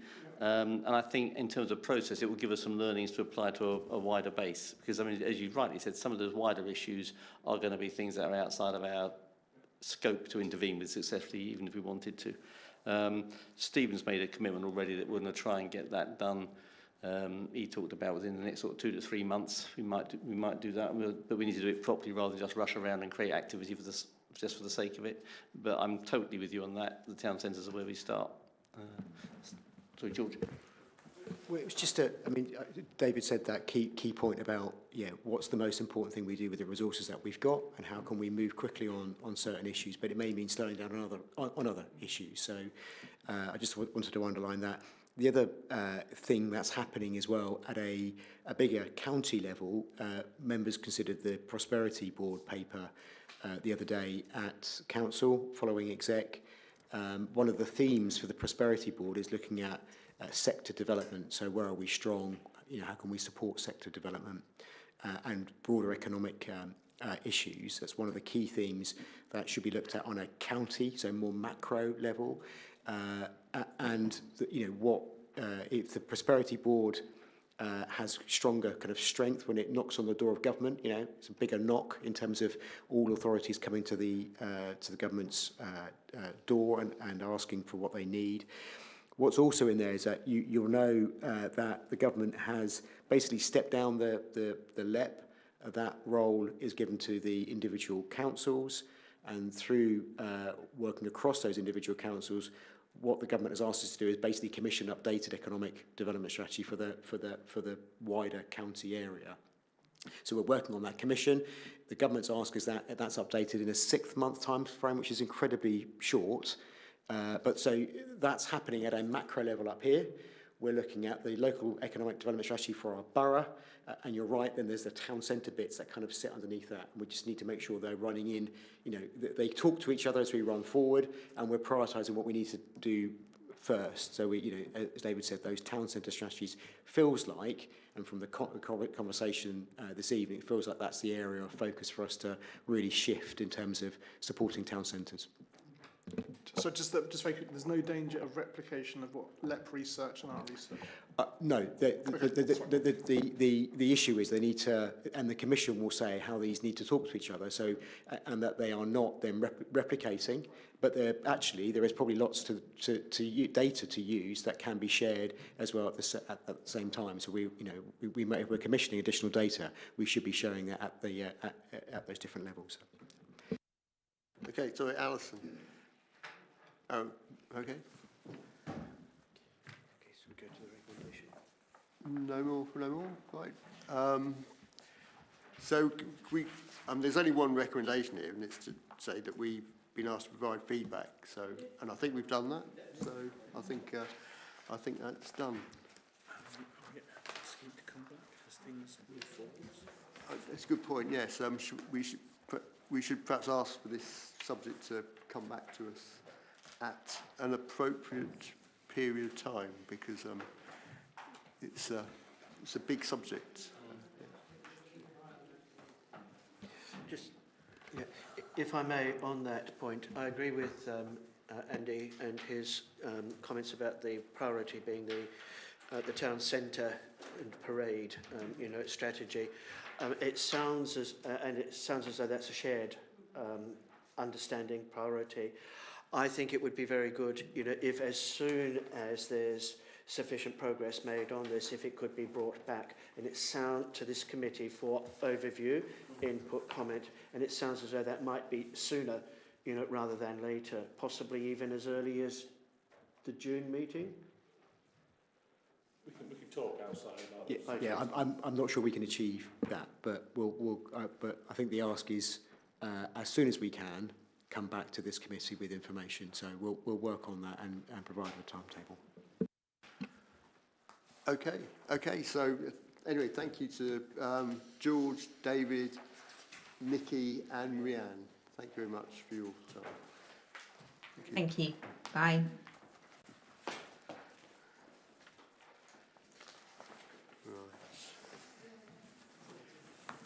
So time moves on. We've still got 3 agenda items left. So we have agenda item 88, which is the annual reports, ONS Committee annual reports. So, yes, pass this over to Neil. Thank you. Right. These are the reports which go each year to Council from the Overview and Scrutiny Committees. It just describes progress.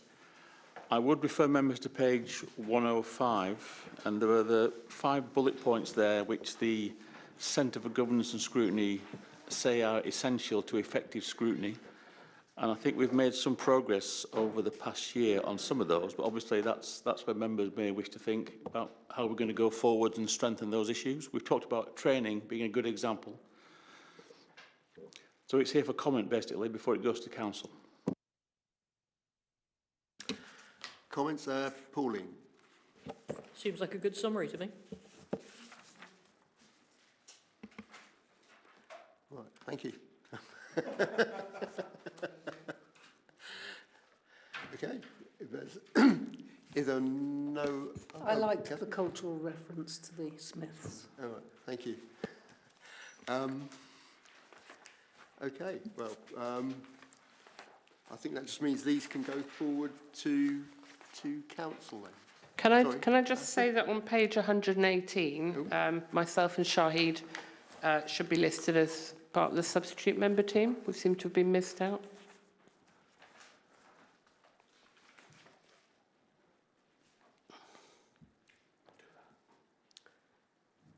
Okay, Neil's made a note. Yep.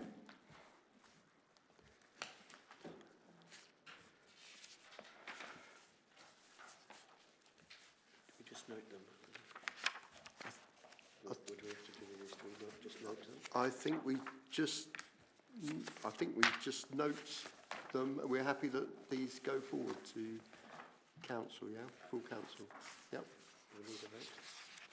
Do we need a vote? I don't. Quick show of hands. Okay, show of hands, quick show of hands. We're happy.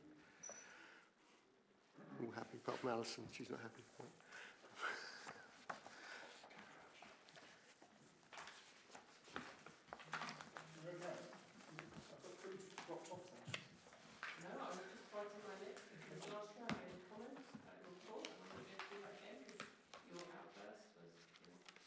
Dear. Okay, moving swiftly on then to agenda item 89, the executive forward programme. Has anyone got any comments on this? I mean, a lot of these have come to scrutiny committees.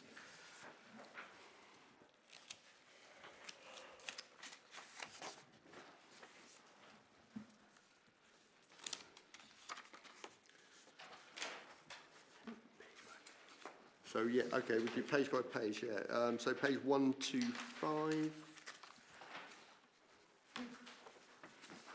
page 126,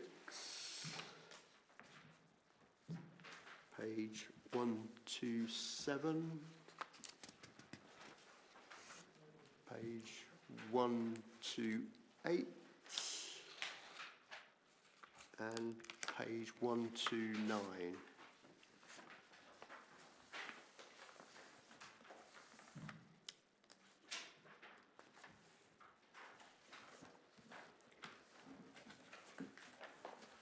Okay, it is the programme.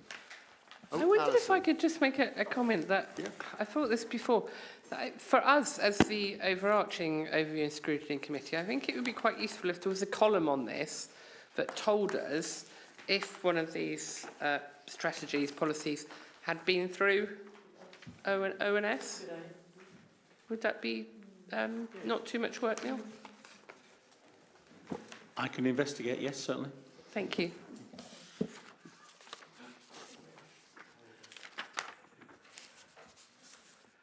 Okay, and then finally, agenda item number 90 on page 131, which is the action tracker. Has anyone got any comments on the action tracker on page 131?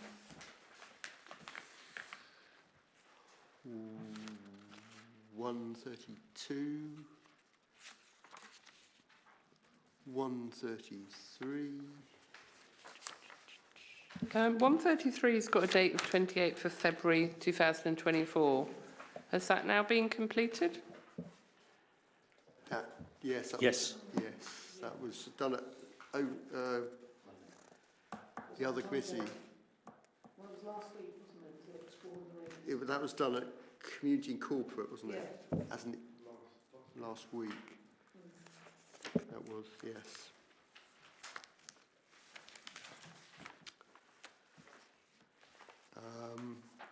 Page 134. Page 135. And page 136.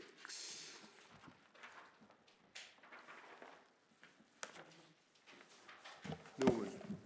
Despite myself, just about the council constitution, is that going to come to us in bits still, or yeah?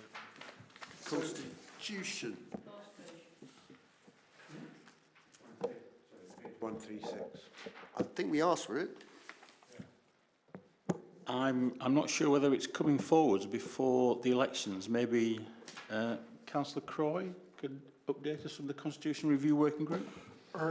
I don't think it is coming to us. If it hasn't come today, and this is our last meeting before the elections, it's not going to come. But the completed constitution, or reviewed constitution, isn't finished yet. So what will go to council is like a progress report on what's been done so far. So it won't be the final constitution. That's coming to the March meeting, yeah. And one, I think I've mentioned in a previous meeting that one of the things that was in that letter that was referenced at the beginning of this section was a recommendation that the scrutiny committees were changed and this committee would be abolished. And I think that was sort of looked at in the working group, and they've now sort of gone back on that. So what they're going to say is they're not the revised constitution won't propose any changes to the scrutiny arrangements, because any changes to the scrutiny arrangements should really come from the Overview and Scrutiny Management Committee, because that ultimately is one of our jobs. So we're not going to be scrapped. Nothing's going to be scrapped. And if we want to scrap anything, it will come back to this committee next year, next political year. Okay, Andrew, word from Andrew. Yeah, I've been asked to give a reminder that I believe Lucian has emailed all members of this committee about with an invitation inviting you all to the Children's Services Overview and Scrutiny Committee meeting on the 20th of March to participate in overview of the draft school place development strategy. I think everybody has been emailed now twice with that invitation. It's a really good opportunity for the two committees, Management and Children's Services, to provide overview of this really important draft strategy. Thank you. Okay. So I think that is the end of the meeting and the end of for the municipal year. Did you say Lucy? Thanks. Thank you all very much.